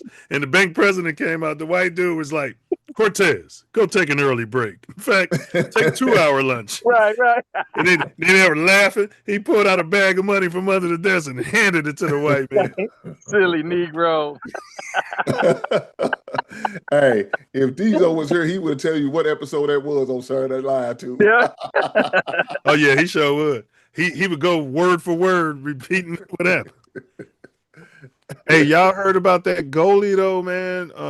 Dishmark, he was 42 from some small country in Africa. They was underdogs against Spain. Man, that Mark had like 25 saves and tied Spain 1-1. And turned out he had 7,000 followers on Instagram, Tez. The very next day, over 10 million followers. Well, everybody in that country started following him, didn't they? Yeah. Hey, Brandon is something else, boy. Marketing. He rich now, bro. Right. Yeah, he came up big time with that one, didn't he? But I tell you this: did you hear about the Texas Tech quarterback? He's trying to get into the supplemental draft. Yep. You see what? Oh yeah, we got that. But go ahead, we're gonna cover it. Go ahead. We can cover it now. Go ahead, bro. They talking about and the Bears are interested. Oh, is that right? I didn't know that. Well, all 32 teams put their hat in the ring. Well, look, let me say this: he's a good quarterback. I can't deny that. I thought if he had went back to college, he would have been a sleeper as a number 1 first round pick. If he had a good year, I knew. Let me say this: as a man who's always pushing mental health, and I know gambling addiction is a problem. you know, and when you get money involved, and you got the colleges and all that, you know, you're gonna have a lot of people gonna come at your way, tempt you with opportunities and deals and all of that. And unfortunately, you know, he wasn't like he was point shaving or nothing like that. He had a problem with, you know, just betting. Period. He was gambling on his team. No, but what I'm saying is he wasn't throwing games or nothing like that. That's as far as we know. So he wasn't betting for his team to lose. No. So he was more like Pete Rose. Yes, betting on other sports. Yeah, and I don't have a problem with that. But well, according to the NCAA bylaws, it's a problem. I don't have a problem with you betting on your team to win. Well, he's a gambling fiend. Yeah. Do you think if he was black, that they'd be talking about he can go in the supplemental draft and be a first or second round pick? You think if that was Pookie, let's say if that was Shedeur Sanders. Let's imagine it was Shedeur fucking Sanders and he was gambling. Do you think he'd first of all even be eligible? That the league would say, okay, you could play. And then do you think that they'd be talking about getting him in the first or second round? It's a great question. I think he would have to go to college and play. I think they wouldn't even give him the option of going to the NFL.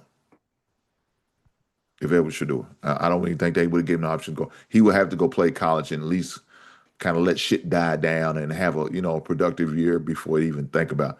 And he still wouldn't. If he had a great year and he probably should have been that first, he probably would have been like a third or fourth round pick anyway, as if he was in a supplemental. Because what's the supplemental? The highest you can go is third round.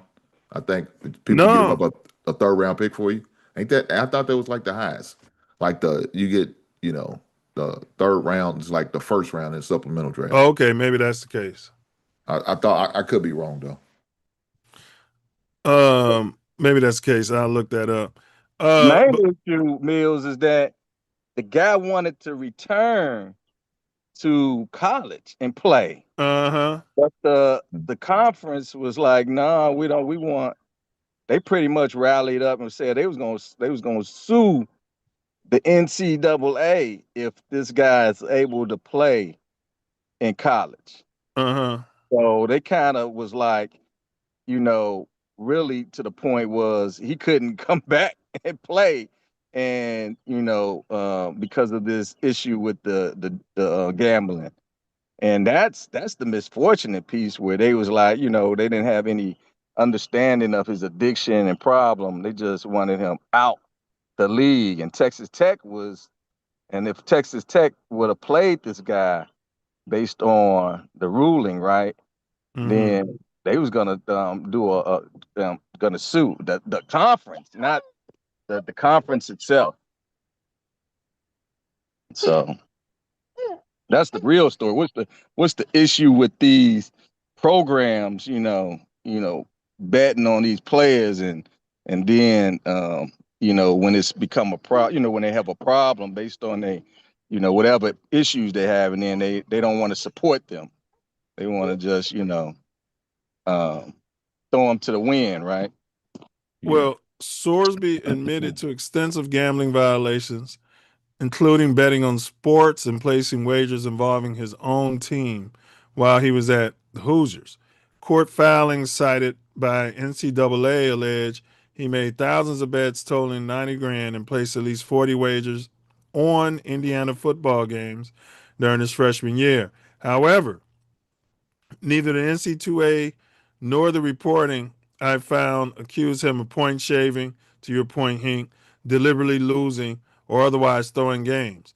The controversy centers on the fact that athletes betting on their own team is considered one of the most serious gambling violations because it can undermine confidence and integrity of competition even without proof that any game was manipulated. It's worth noting that some fans and commentators have speculated online about whether a player who gambled could have influenced outcomes, but that's speculation rather than evidence. Even discussions sympathetic to the NCAA's positions have generally acknowledged that no evidence of point shaving or game fixing has been presented publicly. My issue is this. I'm okay with Pete Rose. I'm okay with Jordan betting on the Bulls to win because he did that. He had a lot of side bets. I'm okay with that because it's going to motivate you and you're going to play harder and it's not going to distort the game. The issue could come in if you have a gambling problem, if you're a gambling fiend and now you get in debt. That's how they get to you. Now you're in debt. This is what's going on with Chauncey Billups and all those allegations against all those players. So now you done lost all these games betting on Indiana, betting on your school. Now, you're a sophomore in college, Tez, and you owe the Mafia $300,000, and they tell you you're going to have to point shave or we're going to break both your kneecaps and your career is over any way you look at it. That's the problem I got with bringing somebody like this into the Chicago Bears and what it could end up doing for our organization, stinking up our culture. I agree. It's a cult. Yeah, you got the values and the stuff that they come with. You gotta do your due diligence when you bring some guy in. You got to make sure that the mindset is in line with what you want out there, integrity and all that. So that's important. But that's what the problem is. You got all these people with gifts, right? They talented and they got gifts and they get to a degree where they got vices, People have vices, and instead of trying to treat that vice, it becomes an issue altogether. So it'll be interesting how it plays out for the young man. It's like you said, if this guy was a black guy, or how would it? Will we even be talking about it? Right. His ass would probably be in jail somewhere with a case. Right. So it might be some cuddling or some, he just, they value, what he brings, something that, people want to bring out. So. Well, I find this kind of funny now, Milz, because brother, you was okay with Speed Racer. Who was that? Come on, man. Jalen Carter. You was okay with bringing his old thug life ass in, talking about wasn't worried about the coach it is, but now you damn all right. of a sudden you get self-righteous. You damn right, because because all of the crime had already happened. See, gambling is different. If somebody just having an incident behind the wheel, right? That's one thing, bro. He don't have to drive again. He can get a chauffeur. Gambling is an addiction. Tess can tell you that. It's the neurons in your brain. It's psychological, bro. It's like being a child pervert. You know what I'm saying? Oh, he's not gonna do it anymore. Come on, man. You know what I'm saying? Come on, man. It's similar, bro. Like they can't control themselves. Don't do that. Don't. Well, a pervert? You're going too far now. It's similar. Right. I would say it might be more aligned to substance use, when guys I'm okay with that. Though. He said a pervert, though. Yeah, they do this activity to the point where because you talk about a little boy toucher. You gotta hit rock bottom. You got guys that bet they whole, everything on the line. And they hit and they lose and they just, and they don't have any clue is like how to stop. They can't Come on, stop. Hank, you already got everything. Why you gambling? You know what I'm saying? You try to equate it to a little child toucher. It's brain damage, bro. Oh Lord, it's brain damage, bro. No matter how you look at it. Ted, see, this is why this Pittman thing keep coming. It's something wrong with this brother. It's brain damage, bro. That's all I'm saying. So I see what it means. I think you've been looking at the same window that Diesel's been looking on. You need to stop that shit. So I can't compare. So Milz, him and but you can compare Jalen Carter to somebody who's been gambling on his own team. It ain't this dude. And Jalen wasn't even. I don't even think he was the driver. No, he was. Remember the most recent incident that he had right before the draft. He got in trouble. That's when I sit there and say we need to step away because we can't afford to take that type of situation into a young impressionable team. And he hasn't had any problems since he's been in the league. Well, that's not true. He got in trouble. He got in trouble spitting on people now. Somebody died, but I got to look up the Jalen Carter incident. Did someone die from an accident? One of his teammates passed away. Yeah. Yeah, he did spit on that. Dak deserved it. Dak Oh, doing Campbell's soup Lord. commercials.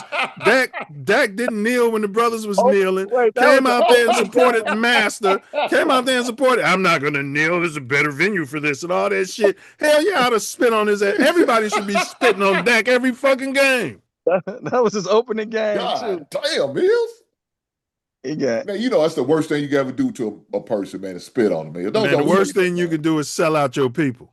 Well, That's the worst thing you can do. I can't fight you on that. You know what I'm saying? I can't. You're right. Well, the second worst thing is to spit on a man. that. Yeah, I agree with that. I agree with that. But I'm sure he didn't just spit on him for no reason. See, y'all just be He had a reason. Dak did something, bro. Just because he's doing Campbell Dak, you soup should have took commercials. the knee. That's why I'm spitting on you. He did something because Dak didn't spit back. What warns somebody to spit on you? What's the reason somebody can spit? Oh, another person. We got to look up why he said he did it because he had a reason. I don't even know if there's a reason out there. Tez ain't one. Just like I'm having a reason to slap the taste out of motherfuckers' mouths when they spit on me. All right, but he didn't. Well, According to the Athens Clark County Police investigation, Carter was driving a Jeep Trackhawk and was allegedly street racing with a Ford Expedition driven by Georgia recruiting analyst Chandler LaCroix. Sounds like a pink man. Investigators concluded the two vehicles were operating in a manner consistent with street racing. Devin Willock, a Georgia offensive lineman, Chandler LaCroix, a recruiting staff member. 2 other passengers were injured. Investigators found that speed, racing, reckless driving, and liquor impairment were major contributing factors to the crash. LaCroix's blood alcohol level was 0.197. See, Damn. they're not saying anything about Jalen Carter. He was not charged with homicide, vehicular homicide, or manslaughter. The criminal case resulted in the misdemeanor racing and reckless driving charges. However, he was later named in civil lawsuits. He didn't receive any jail time. He got 12 months probation, $1,000 fine. Damn. And somebody died? Yeah. Well, big ups to Georgia. They know how to take care of their own. Look out for their football players. You come to their program. They know how to shout out to the up. South. Ain't that right, Niels? Shout out to the South. Yeah, because that wasn't going to happen in Champaign, was it, Ted? Your black ass was going to be under the jail. Yeah. Shout out to the South, baby. Georgia fixed that because, it's the program. We're going to make it right. We're going to make it right. Yeah, and I think a girl died and she was colored. If she was pink, he was going to jail. You best believe that. The Color family just took the money. We don't want nobody going to jail. He said since it was a sister, we're gonna look past that. We're gonna make it right. Just get Yeah. Did they say how much they settled for in a civil lawsuit? Shit. You probably got $5 million settlement. Yeah, they didn't say. Come on, And they selling based off his first contract. I would have been like, I want to wait till this nigga get his second contract before we settle anything. What you say? I'll wait.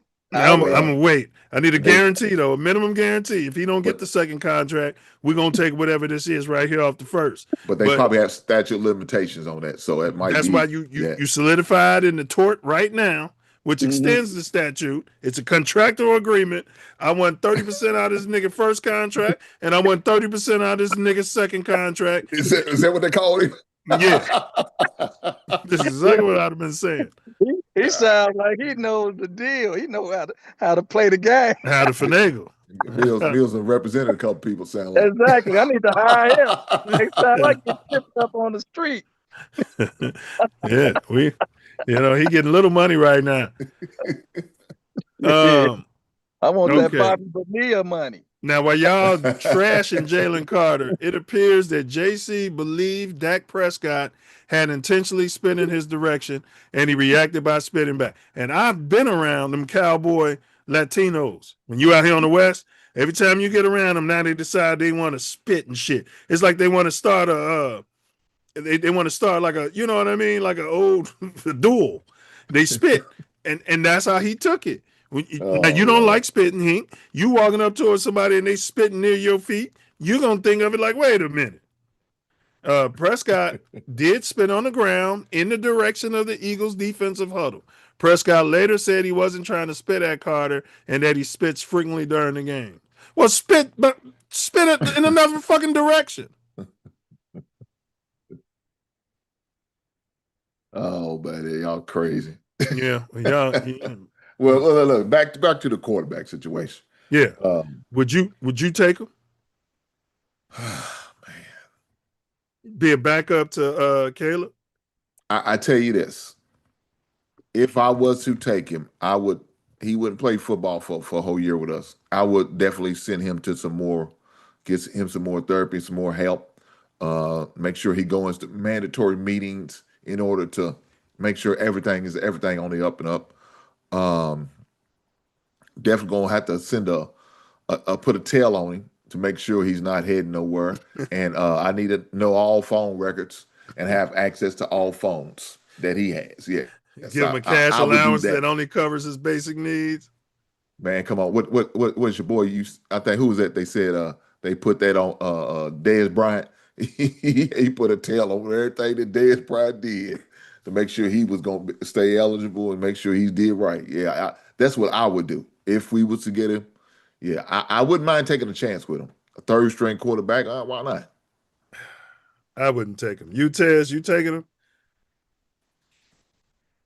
I had to pause. My daughter marking up the wall over here with the marker. All right, she's an artist. That's not a good thing, though, is it? She already tagging. Oh Lord, tagging. She bombing. That's good work too, man. Encourage her. That's good work. Yeah, yeah. That's Father's Day gift. You got to encourage her, bro. Is that washable paint? That's what I'm trying to figure out now. Tell her. Hey, tell her you're gonna get her some canvas. Get her a canvas, and you love her art. You know what I'm saying? Encourage her, bro. I got some canvas for her. Yeah, see, that's the black family. I always want to beat. You could be looking at the Knicks Picasso, bro. Yeah.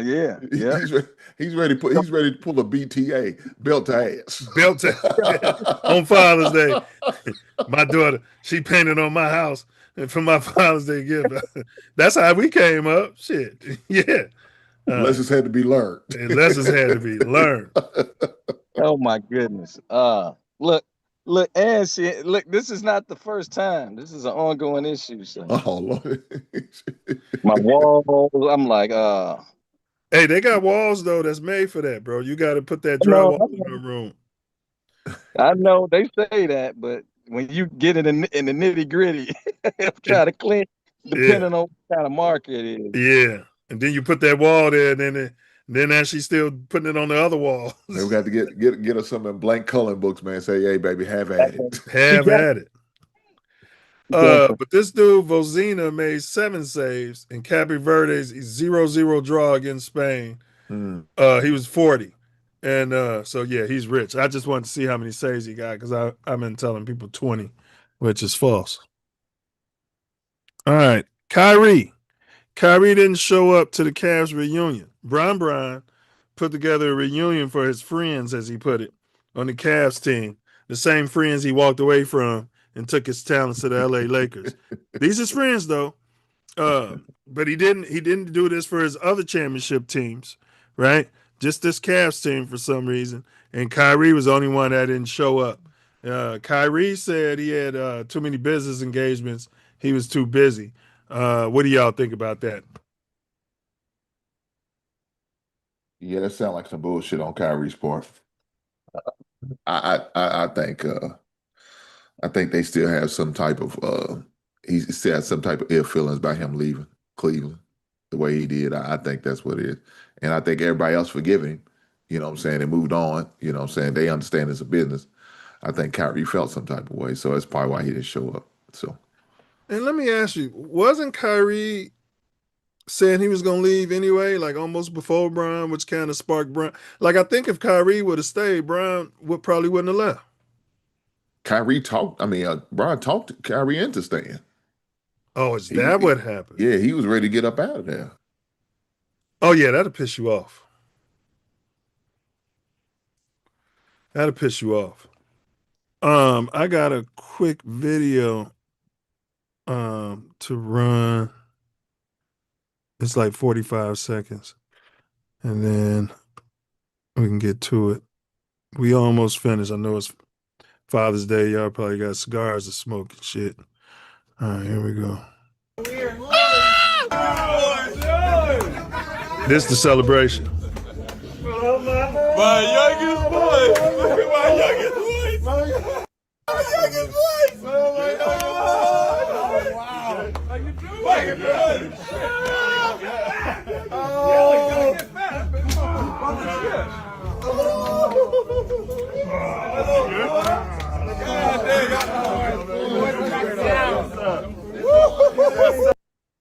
Yeah, look at those cheekbones on LeBron. That's a sign of steroid use. Well, you need to stop this. Allegedly, in my opinion. Look at that. Y'all talking about mental health. I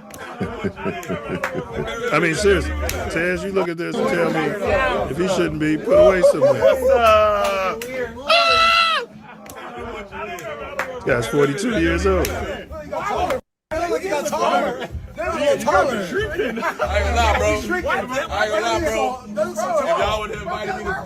Man, Brian is big, bro.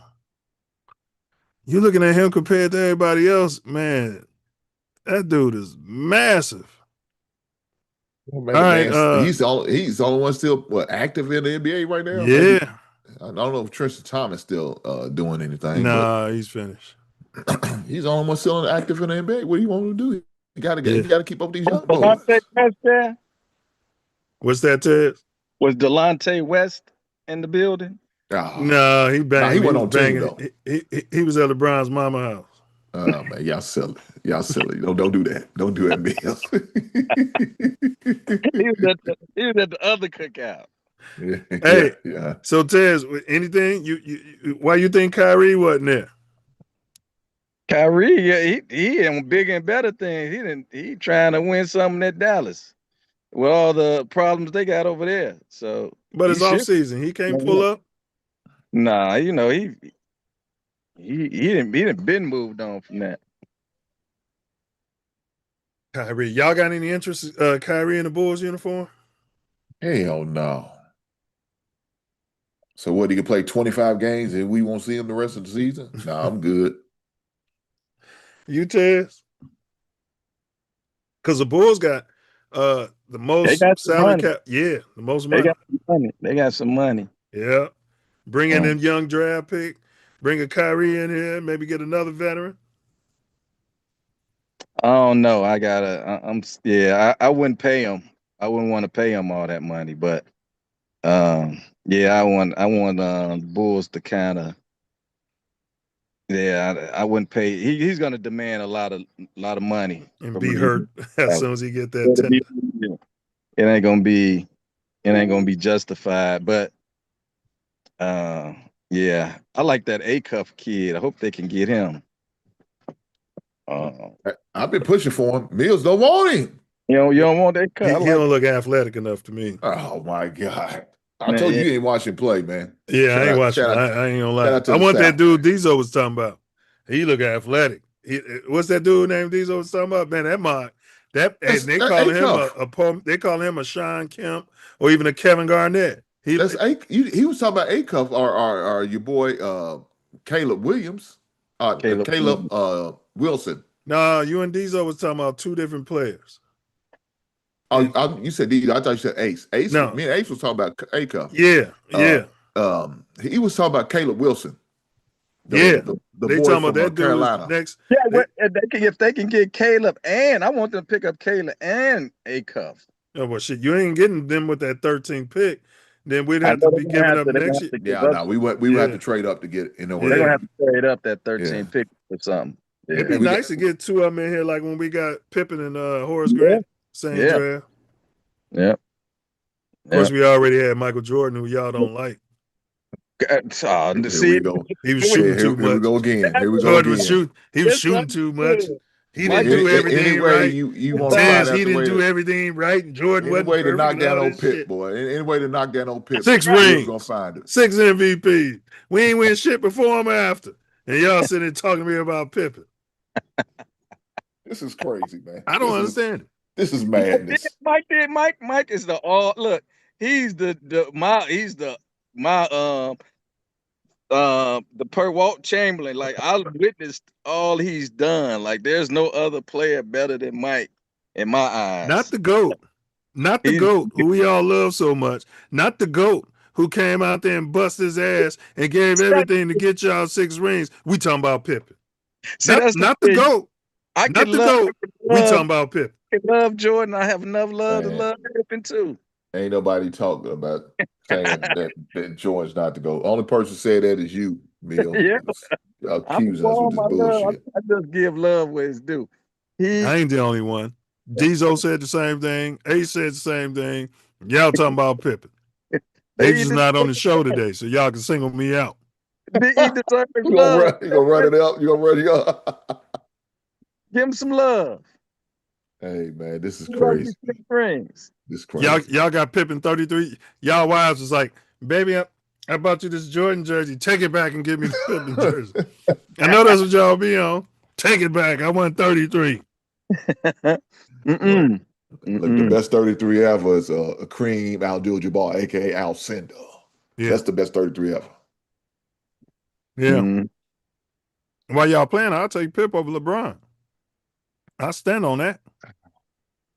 There you go. There you go. I stand on that. Look at you, man. You just find a way to just to belittle Pippen, man. You need to What? stop I said I would take Pip over LeBron. How's that belittling Pippen? So you wouldn't even grade LeBron with Mike. You would grade him with Pitt. He should be on that level. Yes. He's not a closer. Damn, this is crazy now. We can't say that, man. Yeah, I don't know how many games has he hit the last second shot. That Olympic team, LeBron was tomfooling around with the players and being buddies. Kobe Bean Bryant had to join that team after beating the rape allegations and join that team and show them what it took to be a man. LeBron admitted it. We was out partying all night and shit. We wasn't going hard in practice because of my leadership.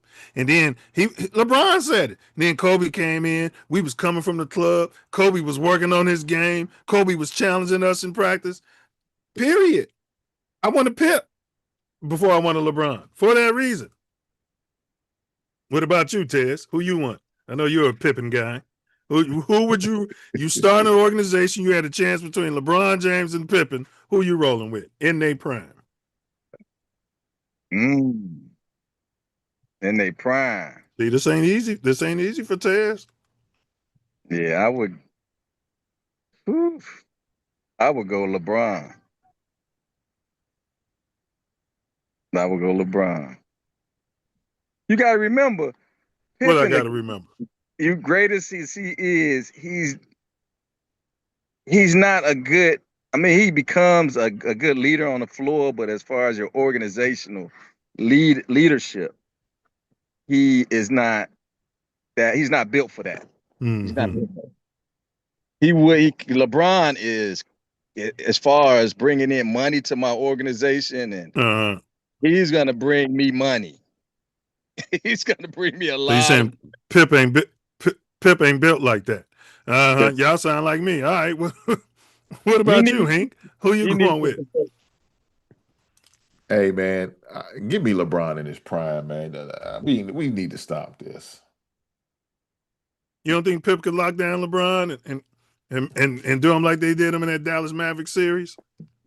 No, not in his prime. You don't think that'd be a good matchup? You don't think Pip guarding LeBron 90 feet?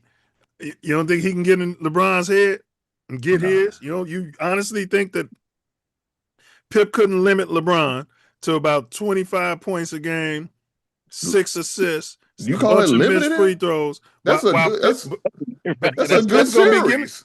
But Pip gonna be giving him that same thing. Would he? Or would he be tired from having to guard him? Because look, let me tell you this.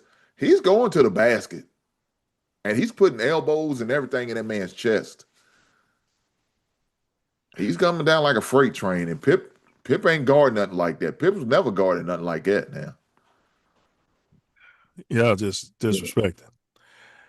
Oh, so now we you was okay with disrespect of Pip, Yeah, but now yeah. we did disrespect. Y'all disrespectful to because we Pip. don't think he can call LeBron. I don't think y'all know Man, who I Pip don't is. understand this. Now he disrespecting LeBron. LeBron Yeah, look at is y'all. the kid. Y'all swing from Pippen's y'all clutch Pippen when we comparing him to Jordan, but when we comparing him to LeBron, oh, Pippen ain't no closer. He ain't built for no organization. He can't lead no organization. First of all, Which we is the never same shit me and compared. Ace was saying the whole We damn never time. compared Pippen to LeBron. You kept bringing that up. We didn't do that. Yeah, Pippen is on like he's like the best teammate. I mean, he just complimentary. He's like, he goes well with the main dish. He goes well. He's gonna always be that man, that goes well guy. He can't. He's the number 1-2 guy best on his own. I mean, he may have did it, but it wouldn't bring no championships. Yeah, he's the number Mills. He's the number 1-2 guy. I don't care what second guy you come up with. You won't never come up with somebody better than Scottie Pippen. All right. So you guys, all right. You guys are coming around. We're gonna save the JF1. We're gonna save the JF1 talk. I need H to be in here for some backup. We starting to get through that brain of yours with that USA. That USA flag is kind of making your brain weary a little bit. It ain't protected. It ain't like Magneto over there. Yeah, he's a little weaker. He's a little weaker now. I see. He's vulnerable. You're vulnerable now, Mills. I honestly mean it though. I would rather have build my franchise around Pippen than I would around LeBron. I know you guys think I'm just saying it because I'm hating LeBron and all this and that. No, I would build it around Pip before I would build it around LeBron. Pip is not going to say I'm taking my talents here and there. He's not. Yeah. Well, he kind of got suckered into his contract. He took the worst contract out of anybody else. Yeah. If he was a smarter businessman, I don't think he would have been with the Bulls. No, you're right. And they tried to tell him. Reinsdorf, Jordan told him that the league salary cap is going up next season. Don't take this money now, man. We could pay you a lot more. No, I want it Didn't now. he take it for like 8 years? Yeah. Like something crazy. 8 years, but they said he was, that he had a lot of family issues and he just wanted the security. Yeah, he wanted to be set for life. Yeah, but he could have made so much money if he took like a 2 or 3 year deal. Yeah, I asked the chat, who would y'all rather have? And then if Pippen played under these rules, man, get out of here, man. If Pippen played under these rules, y'all would be saying LeBron who? Yeah. And you would have been paying Scotty too. And you would have been paying him. Yep, you would have been paying him. He got what, 1.75. It was crazy because he got paid. I remember he was like 1.75 for 8 years. And the reason he didn't go over 1.75 is because Jordan at the time was making $2 million a year. And they was like, you can't make more than Jordan. Boy. That's absurd. You from Central Arkansas, boy. You go back down there on that dirt road and shut the fuck up. All right, we got one right here. We're closing out. This is let's see, DEI hire. This is a DEI hire on ESPN. DEI hire.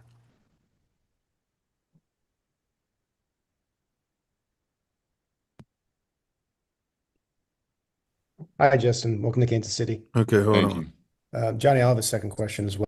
Is obviously super excited for Chicago in 2026. As you guys know, the Bears looking to win the.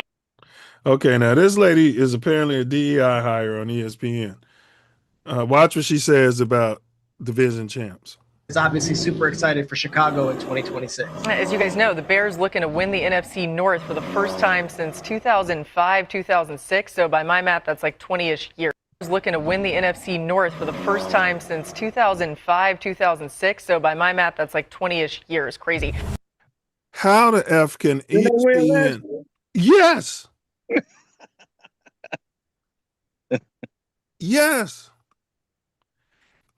Now, somebody's using Chat GTP, because that's the kind of error Chat GTP will give you and shit, to do their research. How can ESPN not know that the Bears were sole winners of the North last season?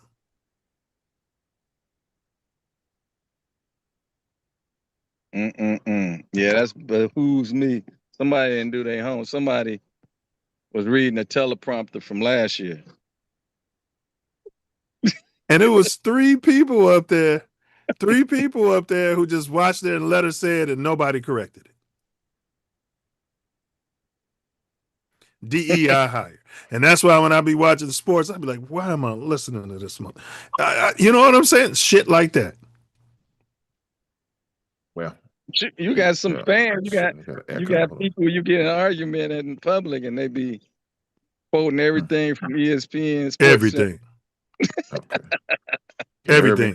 Jordan couldn't have won without Pippen. What'd you say, Hank? I just want to make sure y'all hear me. I had a little echo going on. Yeah, we got you. Okay. Nah, it does make her look bad, man. That especially when they normally have a crack research team, and when she started saying it, she should have at least self-corrected herself, maybe in the next segment, and saying, "Oh, I kind of misspoke." They did win just last season, so, but she didn't do that, I'm sure. No. And she's out there just looking bad. She's just a cute face. That's all. Exactly. That's why I like PTI. Don't they, at the end of every show, they come back and quote all the errors they made and correct it. Yeah. PTI for that. They used to have a ear thing in their ear, and the producer would be telling you, you got to correct that. Yeah. To your point, Hank, that's just, like you said, that's eye candy, because there's no way she's watching NFL and she don't. You got to know the division winners to sit there and talk football. Hey, I promise you, you know what? I know Twitter tore her ass up, man. I know they left all type of Chicago Twitter went crazy, didn't Look it? at this dumb heifer. What's she talking about? Like the comment section. Well, hey, Milz, what do you think about female officials? Oh, man. In what sport? I don't like them. In what sport? In all sports? Every sport. Okay. I don't like them. They make shit calls in football. Baseball might be the only sport that's kind of limiting, but they're going to come after them too. Man, they making shit calls in football. I don't want to see no head official come out there, you know what I mean, making the calls. I don't want to see it.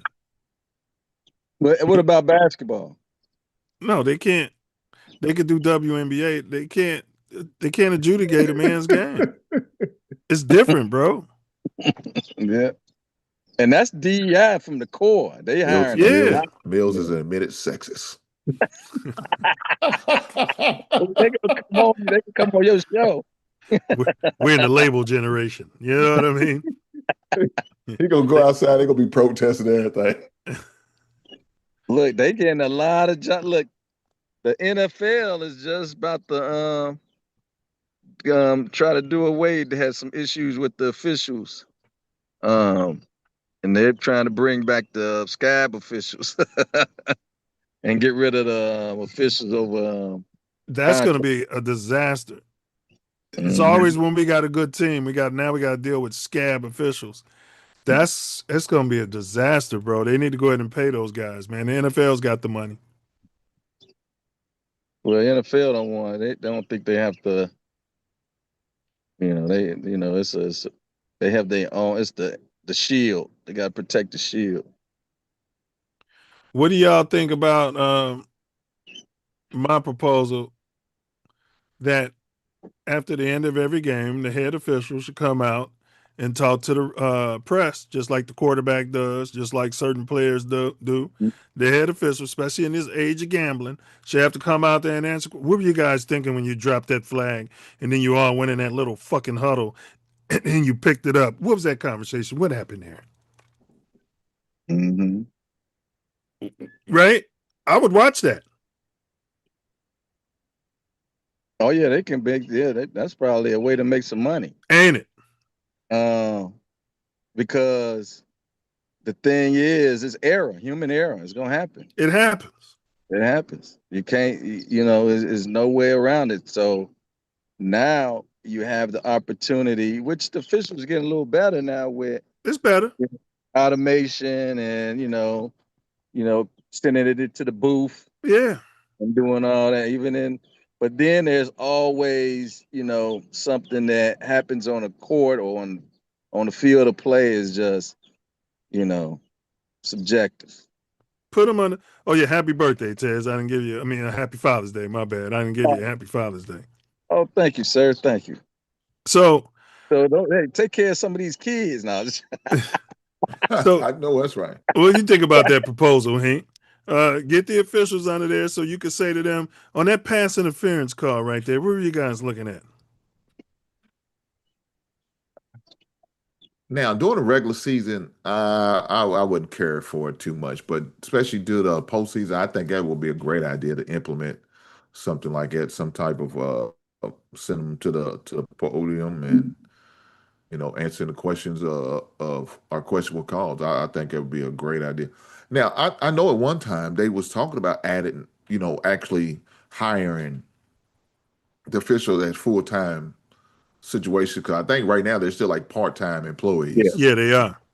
So I think maybe hiring them, giving them benefits that they truly deserve and need, and allow that to happen. And then I think like during the off season, allow them to maybe do officiate the UFL and shit like that. You know what I'm saying? During the off seasons and doing the spring games, or not what consider spring games, but the OTAs, and being officials there and still being paid by the NFL and doing stuff like that. Why you don't want to see it in the regular season? You telling me Bears Packers week don't mean nothing to you? You telling me it's week 12 and this damn game could be the difference between us and our playoff seeding, and some jackass come out there and they calling bullshit on the Bears? You telling me you don't care? Oh no, for sure I care, but I think we have to take baby steps. And go from there. Look, I tell you this: during preseason, implement it there. Implement it during the preseason and do a test run and see how it test works. it out. Yeah. But see, Mills, you're under the perception. This is my thing. I have some background. I officiate in high school and college, so you have the understanding that, and a lot of lay people does out here with officials in any capacity, right? They think that everything is played straight up. They think that holding only occurs when a penalty is called. Right. They think that people are fouled only when someone is fouled, when the player. We understand the game is a physical sport, so there is a lot of ambiguity, right, with holding, pass interference, personal fouls. Right. You said I think holding is what? You think you got serious? Do you understand the game? Everybody holds on every play. Right. You think I got to be an official to know that shit? Is that what they teaching you? Is that what they teaching you in official school?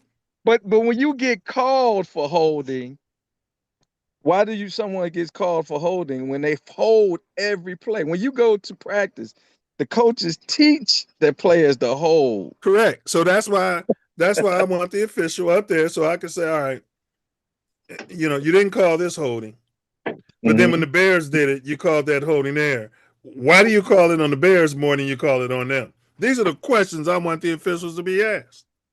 I don't know if there's an answer. It's got to be. It's not. I'm telling you, I've been in the game. There's. Why did I make a call for holding? There's because usually it impacts the play. Holding, if it doesn't impact the play, I'm not going to call it. I'm going to talk to it. That's something I talk to. Like, hey guys. So have you ever seen a hold called on the Bears where the hold didn't impact the play?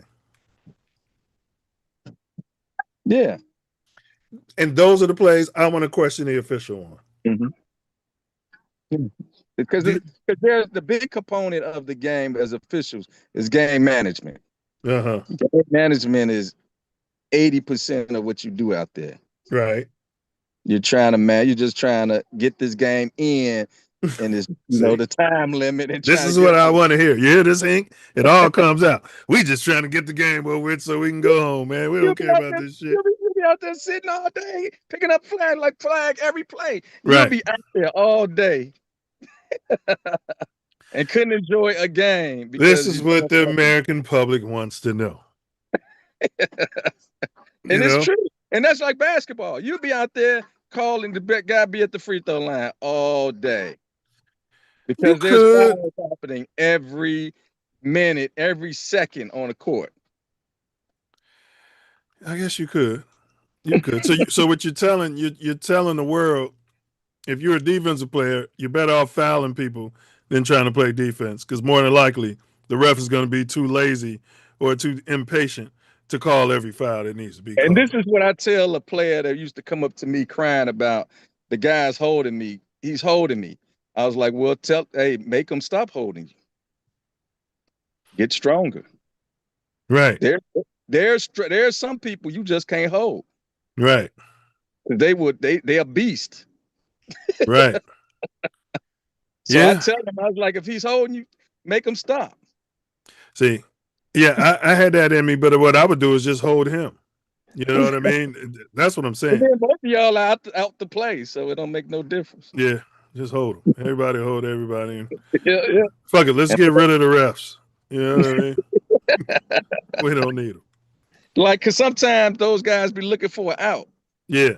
Sometimes you're looking for a reason out. Like, oh, you want me to throw a flag because your weak ass out here getting held. Right, you ain't working out. You ain't working out. All right, we got one more video, and then we can pretty much close it out. This is what I've been wishing for, you guys, as a Bears fan. Soap opera. It is. I've been dreaming of this, except for the dome. This dome stadium, it's zesty. The whole idea of a Chicago dome is zesty, and anybody who is okay with the Bears playing in a dome, in my opinion, is zesty as well. But here's it. The new proposal to keep the Bears in Chicago. It's on the lakefront, but you do have to head south, identifying the old Southworks Steel site as this is where I've been saying the whole time. You may already know that land is being redeveloped as the new Quantum Business Park, but there's a lot of room down there. Political reporter Marianne Ahern is joining us with the latest. Marianne. Good afternoon. Now, all that land in Hammond ain't available. It's some federal natural land. The feds came in and cleaned most of that up. And the Bears can't build the hotels and all of that around there that they thought they could get. So anybody who's like, oh, they going to Hammond, it's a done deal, you're making a fool out of yourself. So then now the brother over in this district, southeast side of Chicago, is proposing this again. Yes, a Southside lawmaker has presented this idea to the governor and, more importantly, to the Bears. And neither of them have told him no way, never. So if you don't ask, you'll never know if it's closed possible. mouths don't get fed. Even on this rainy day, you can see construction is underway for Quantum Shore Chicago's mega development. Advocate Health is also building a hospital here. In all, there are 440 acres where U.S. Steel Southworks once stood. And State Representative Curtis. The Bears should have bought this property in the first place instead of Arlington. And I think the city was willing to give it to him. This guy needs to comb his hair. Where's this at, Milz? Where's this at? So you talking like around 90 on the southeast side, by the lake, off the lakefront. There's a bunch of land over there that hasn't been used since the steel mills and stuff was over there. Oh, yeah. Lakeshore Drive runs right to it, and then it ends around. You know what I'm talking about? You're right. I'm picturing it over there east. Yeah. Is that by Rainbow Beach and all that? A little further south than that. Yeah. And they said the land was poisonous. And then now they building on a slag heap in fucking Indiana, which is adjacent to this land any damn way. Pretty much. You know what I'm saying? Right. Build it in the city. But this guy's got to put some chapstick on. He's got to comb his hair and put a tie on if he expects the state lawmakers to take him serious. Big ups to him. Tarver believes this is where the Bears should build their new dome stadium. If the Bears go to Hammond, my district benefits regardless, but it benefits a lot more if we keep the Bears on the Chicago side. Tarver has spoken to the Bears CEO, Kevin Warren, about his proposal. I've spoken to him about this location. I can't divulge, what his response was, except that they have a very genuine commitment to getting this done and getting it done right. Mm-hmm. And he certainly did not tell me that's the worst idea I've ever heard in life. I'll say they didn't say no. That. This week, Governor Pritzker suggested while he's open to a special session to hammer out a deal, he sees no urgency. We've passed, I might add. There's your girl. She was the Cap sweetheart right there. Lieutenant Governor. Yeah, Lieutenant Governor. She's running for Senate, I think, down there at U of I. A bill in the House. We passed a bill in the Senate. And now we need the Bears to sort of express what it is in those She was sweetheart of the year. 2 bills that they'd like to have happen. For many people on the south side of Chicago, particularly the southeast side of Chicago, the Bears going to Hammond is a much better proposition than them going to Arlington Heights. The site would have challenges for thousands of fans to get in and out as it borders the lakefront. Another wrinkle. The unfortunate reality is that the mayor's office does not communicate with me very often at all. I'd be happy to have that conversation. That's your mayor, BJ. Well, he don't even talk to the brothers. Here's my thing, though, and I'll throw it to y'all. They keep talking about getting in and out, ingress and egress, and there's going to be traffic. And then I hope the governor and the mayor and the Hallis family, McCaskies, are listening. I live by SoFi. There's not a stadium built where you're not going to have traffic coming in and out of that motherfucker. Unless you're building a skyway, a midway, way to get in underground, it's going to bottleneck. You got 70,000 people come to one place at one time. At some point, it's going to bottleneck. Mm-hmm. Oh, yeah. And look, you got to understand, half the NFL, majority of their teams ain't in the city that they represent. At all. Some of them outside the city they represent. Look at New York Giants. Look at Dallas. Bro, I had a Detroit fan talking that shit yesterday. I'm like, oh, yeah. I'm like, and where's y'all Dome Stadium at? He got quiet as hell. He was like, ha, ha, y'all going to Hammond, Indiana. I was like, yeah, and y'all still playing in Detroit, huh? They're not in Detroit. Right. They're in Auburn Hills. Some shit like that. Yeah. You know?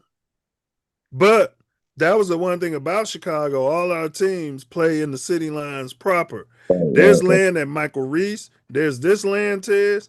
I wasn't keen on Arlington Heights. The people in the suburbs, yeah, Arlington Heights is the best thing. Says who? Right.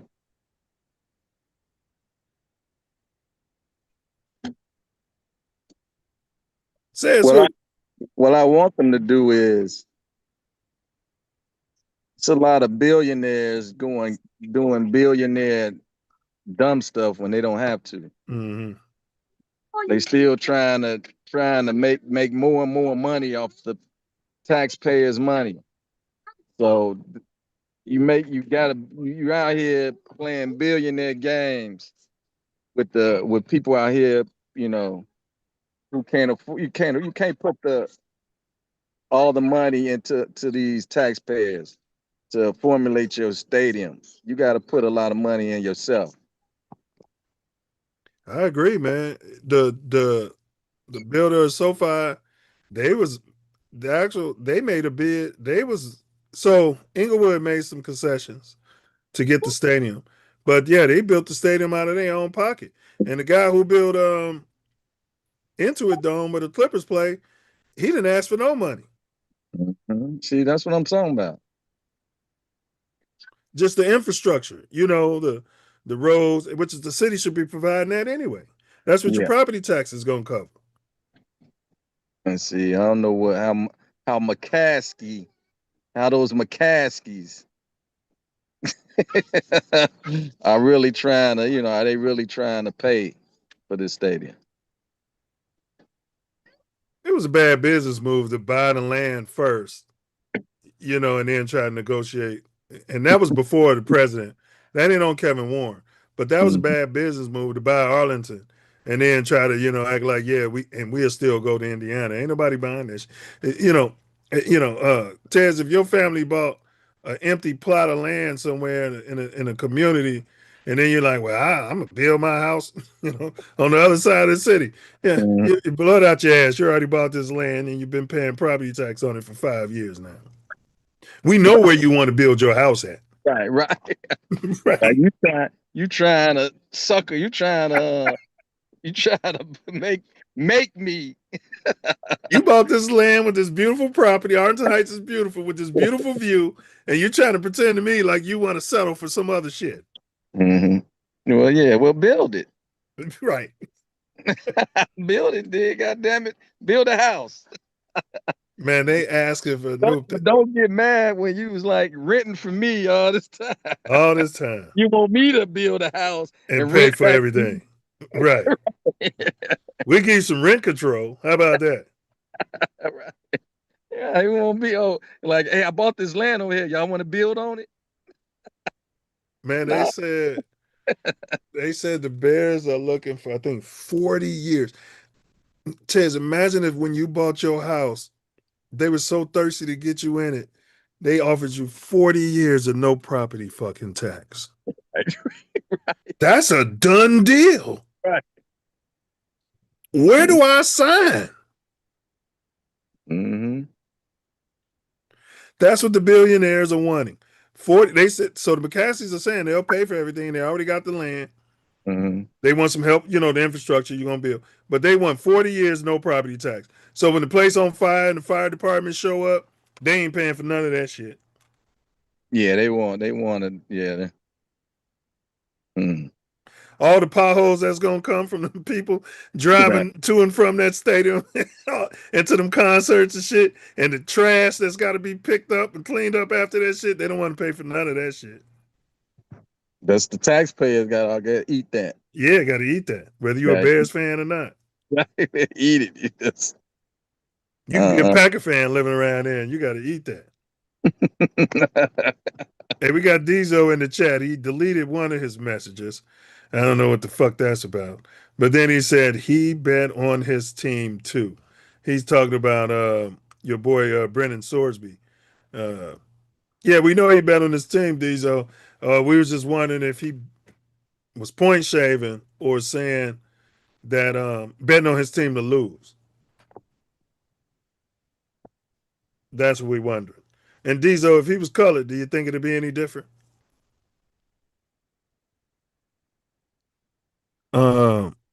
Links pinned in the chat. Pull up.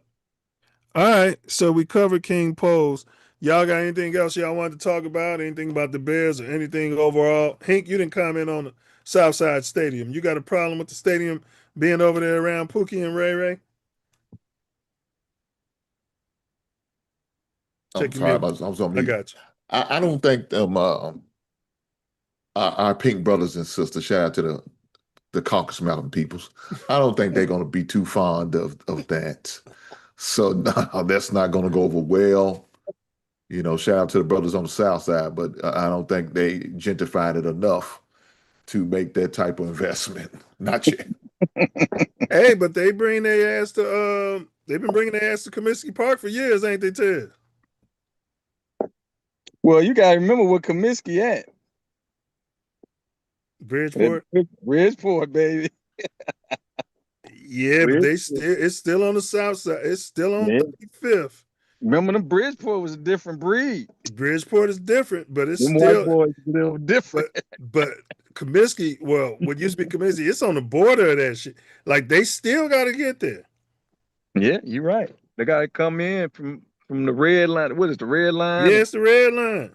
Mm-hmm. So yeah, it's So they do have an element over there with Pilsen and with Bridge, all that. So they got to deal with some fashions over there. But it's yeah. And Hank, CPD ain't gonna let Pookie and Ray Ray come up too much. When our white brothers and sisters are coming around there, the neighborhood's as safe as it ever is. They're gonna have cops out there on every block. You're gonna be able to ride the metro and the train straight into it. You're gonna be able to drive. Ain't gonna be no problems, is it, Tez? Oh, they're No. gonna clean it up. They're gonna make sure shit. They have them at the game. Yeah. Have the police officers in their tailgate.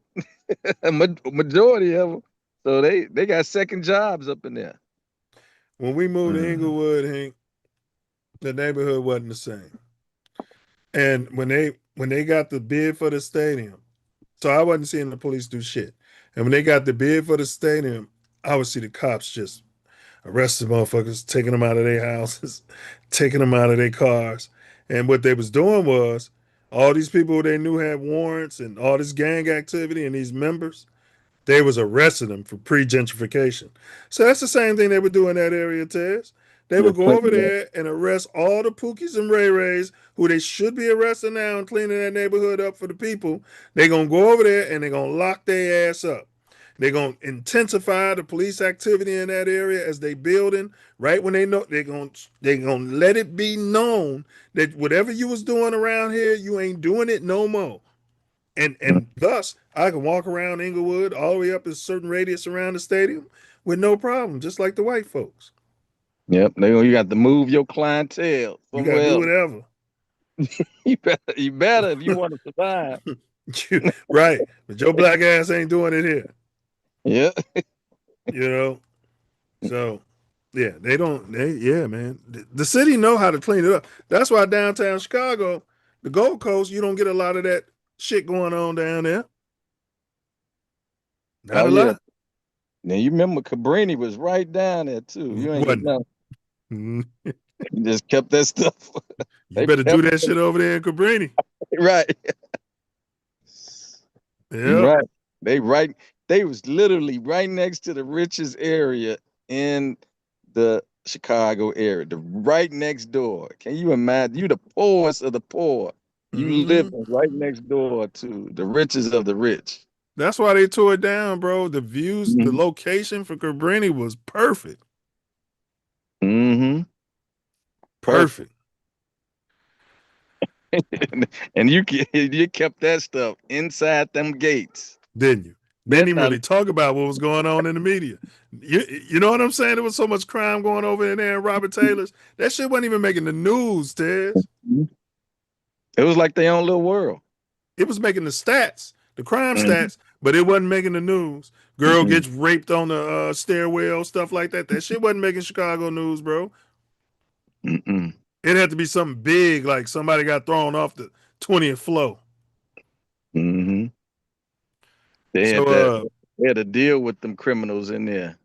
Y'all safe, y'all do it inside that area. Yeah, it was contained.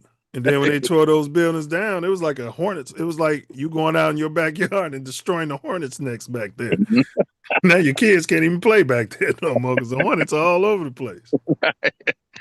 Yeah, you disturbed the peace. You broke it all up. That's right. All right, y'all got anything else? We can do our final words. Yeah, I'm about to head out myself. All right, well, give me your final words, Tez, and then I'll throw it to Hank. Well, I'd like to say, brothers, y'all, and Hank, thank you for having me on your show and promoting mental health. That's my. That was great content. I watched it too, man. Y'all did a great job. Yep, that was that's my livelihood. That's my mission in life, and kind of got me, really thinking about, other stuff too. So appreciate you, Hank, for allowing me to be on your show and speak on some important matters. So always keep that, in your forefront of your mind and moving forward, because it's impactful in every day of what we do in life. So it's ongoing. It's not just, incident here and there. It's how we kind of live our life and making sure we make it to, some level of comfort and peace, and for ourselves. Always take heed to that and not be afraid to speak on it and talk about it and open up about subjects that this matter, because it definitely impacts our communities, our families, and each individual here. So appreciate bringing some attention to that. And Milz, appreciate you having me out here and us enjoying this time to get together and talk about stuff. I'm a firm believer, like the news that's out here, the stuff that's communicated is important to kind of reflect and talk about from different perspectives, and it's good to have that conversation about it. So thank you, bro. I just put that link from that podcast that this brother's talking about. It's just been pinned in the chat. Check that out. Support Hink's channel and send it. We all need mental health. Send it out because it was quality content, not very limited cooning, I should say.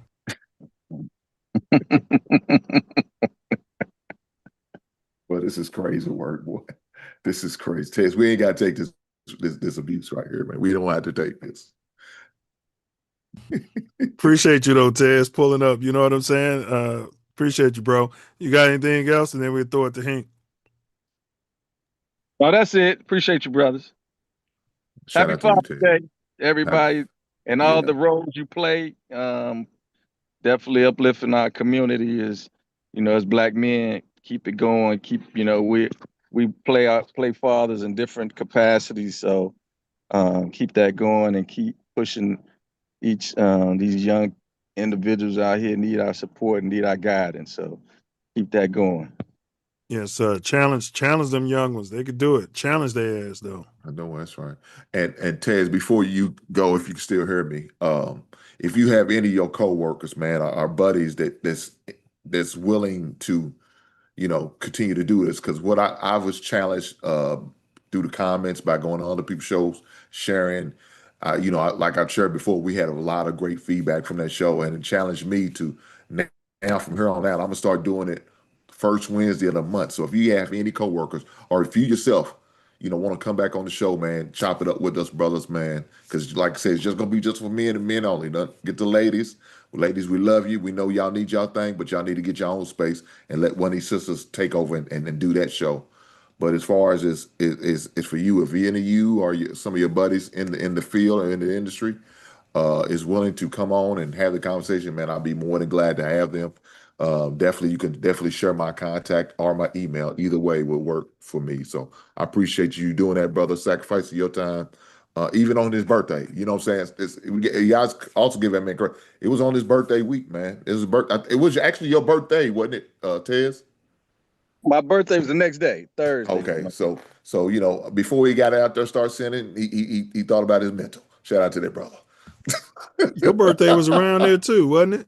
My birthday was just this past Monday. Yeah. So it was great to have that show, man, and it was very beneficial to a lot of people. Like I said, I got a lot of feedback, and I thank you, Milz, for introducing Tez to me.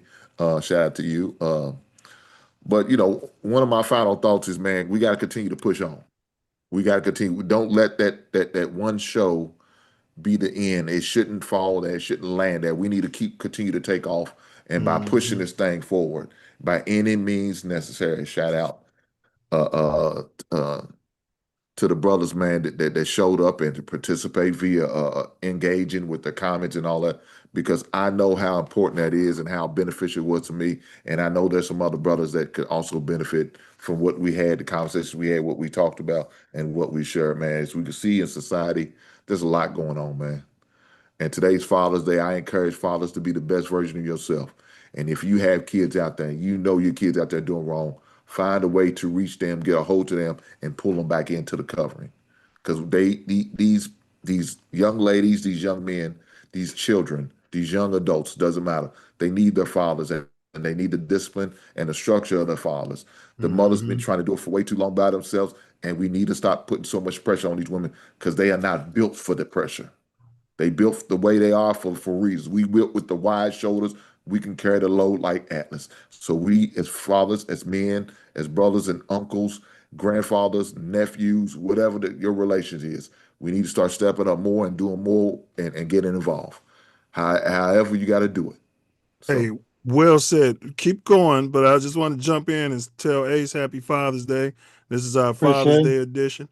And can I get an FGB out of all y'all? Tez, I want to hear it before you leave too. F Green Bay.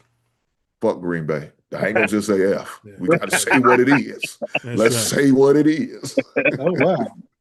FGB to the highest level of FFity. Right. I'm on, right. Keep it PG-13. FGB. Yeah, he got the kids all around him. Okay, shout out to the babies. Shout out to the babies. See, Tez is trying to do what I said. He stepped it up. He's trying to be a great influence on the kids, so he's not going to use that language. Shout out to them, brother. Yeah, I'm fresh off the road. I just wanted to pop on and say Happy Father's Day to you fathers and those that keep the father's values in the village, man. Happy Father's Day to all. Everybody's watching, and God bless, man. We had a good weekend in Detroit, playing ball, and Deuce did his thing today. So, happy Father's Day. Yes, sir. He's doing his thing, man. He's gonna be the next Ohtani. Hey, Ace, in their prime, Pippen or LeBron James? Who are you taking? Milz, we need to stop this, man. We need to stop this. Why are we doing this? Pippen or LeBron James in their prime. The team with who? Or just I'm picking a player. You can build an organization. You can have Pip, or you can have LeBron James. They say they're both about 25 years old. Who are you taking? 25-year-old, I'm taking LeBron. All right. I'm shocked. I thought he was going to go with Pip. See, that's not what Milz wanted to hear. Hey, that's not what Milz wanted to hear. It doesn't matter what I want to hear. I'm a fair guy. I didn't lead him into it. You know what I mean? Well, you tried. You tried to lead the witness. I just laid the facts out there, and he gave his opinion. Right, you burying the lead. There you go. You burying the lead. A 25-year-old Pip, LeBron been in the league about 5-6 years, and I'm taking him over Scottie Pippen. Yeah, I'm not gonna keep him forever, but I'm gonna take. Hell no, you ain't gonna keep him. He gonna take his talents the first chance. You ain't gonna keep him. He gonna leave your ass 2 years later. Hey, you would have picked Scottie. You would have been able to pay him nothing. Nothing. Peanuts. You give Scottie peanuts. Peanuts. And peanuts. And have your wife come in here and negotiate your contract with me. Don't do that to Pip. Hey, boy, he's sick, man. He's a sick peanuts, man. Let me finish it out. Yeah, go ahead and finish your final words, and then we'll throw it to Ace. My final words is, black man, protect yourself at all times. Whatever you got to do, where you got to get on somebody's couch, somebody's goddamn Zoom meeting, man. Get your mental right. Make sure you get a full physical. Get your A1C check, man. Go get your colonoscopy. Make sure you get your prostate, man. Of a certain age, like it's all of us old heads up here, we all need to do what we got to do. Now, if you're low risk, you could probably get away with stool sample and the blood work. But for those who are not, who has a history of colon cancer and prostate cancer, you have to go get the 3 fingers in the bum. Yeah, you got to do what you got to do. I'm going to leave it there. 3. That's the WAC 100 treatment. Big ups WAC 100. Right. You getting the camera. You getting the whole camera. Yeah, WAC 100. He WAC 100. Never mind. We'll talk about it another day. You getting the ring camera up the bun. Damn, 3 fingers. Good Lord. Yeah, they call him 3-finger whack. Ace, what'd you come into? I don't know. I just came in and said Happy Father's Day, and they call him 3 fingers whack. He told her 3 fingers. He said turn it and do your fingers like you're saying, come here. Who was the brother? Who was the brother to be on the show that always that changed the comment always to some gay stuff? Diesel. God. Yeah, you're gonna do a reach around. Oh, Diesel called straight. Yeah, Diesel. He be drinking that Tiger Bomb. You don't know what he's doing. Then nipples get hot. Then he started talking that Boys Town. Thinking he in Boys Town. All right, go ahead, Hink, man. Hink's having a serious conversation about your mental health, and you guys are talking about reach arounds. Hey, but after that, I can say no more. I'm gonna leave it there. We appreciate you pulling up, Hank. Keep doing what you're doing, bro. And I'll see. For sure. Yeah, and I'll see if I got some other mental health pros, because it's something we did on the self-love show as well. I'll see if I'll dig through my thing and see if I can put them in line with you, brother.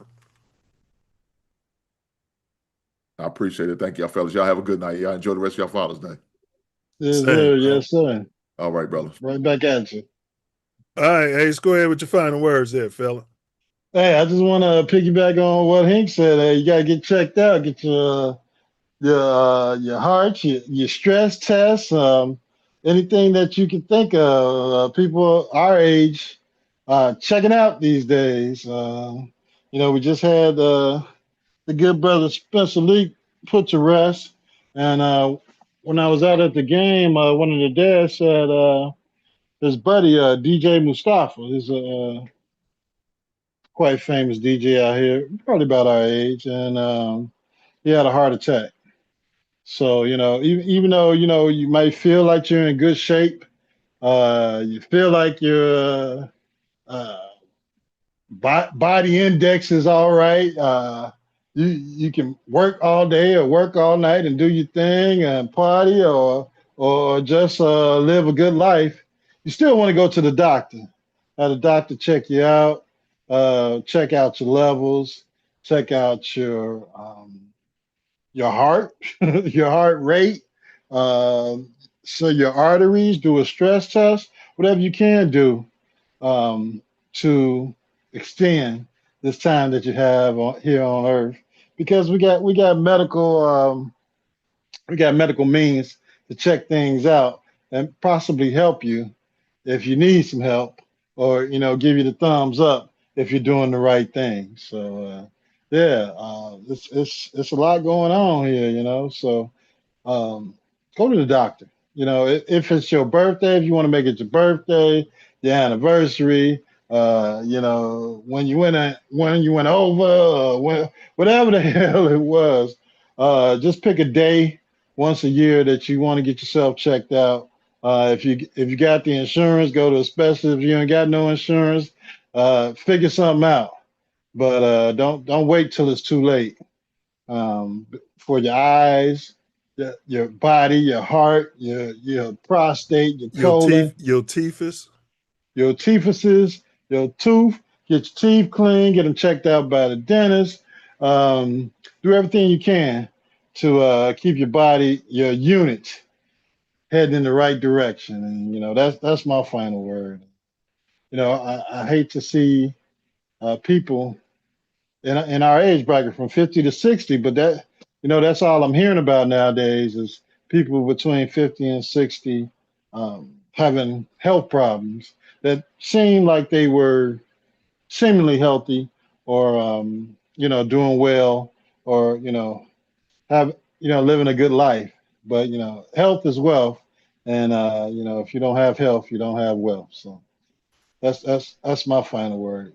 That's well said, bro. And our generation, we was the first one, Generation X, that was targeted. Now, I'm not saying we were the first one. I guess I did just say that, but we were the first ones that was targeted with such intensity. Generation before us was targeted with tobacco. We was targeted with a stronger tobacco, a stronger weed, a stronger alcohol, the foods, the More sugars, sugar, the sodium, the salt, all those fast food restaurants popped up, the supersized drinks. We was targeted, and that's why we dropping out quicker than the generation before us, which shouldn't be happening with the advances in medical technology. Absolutely.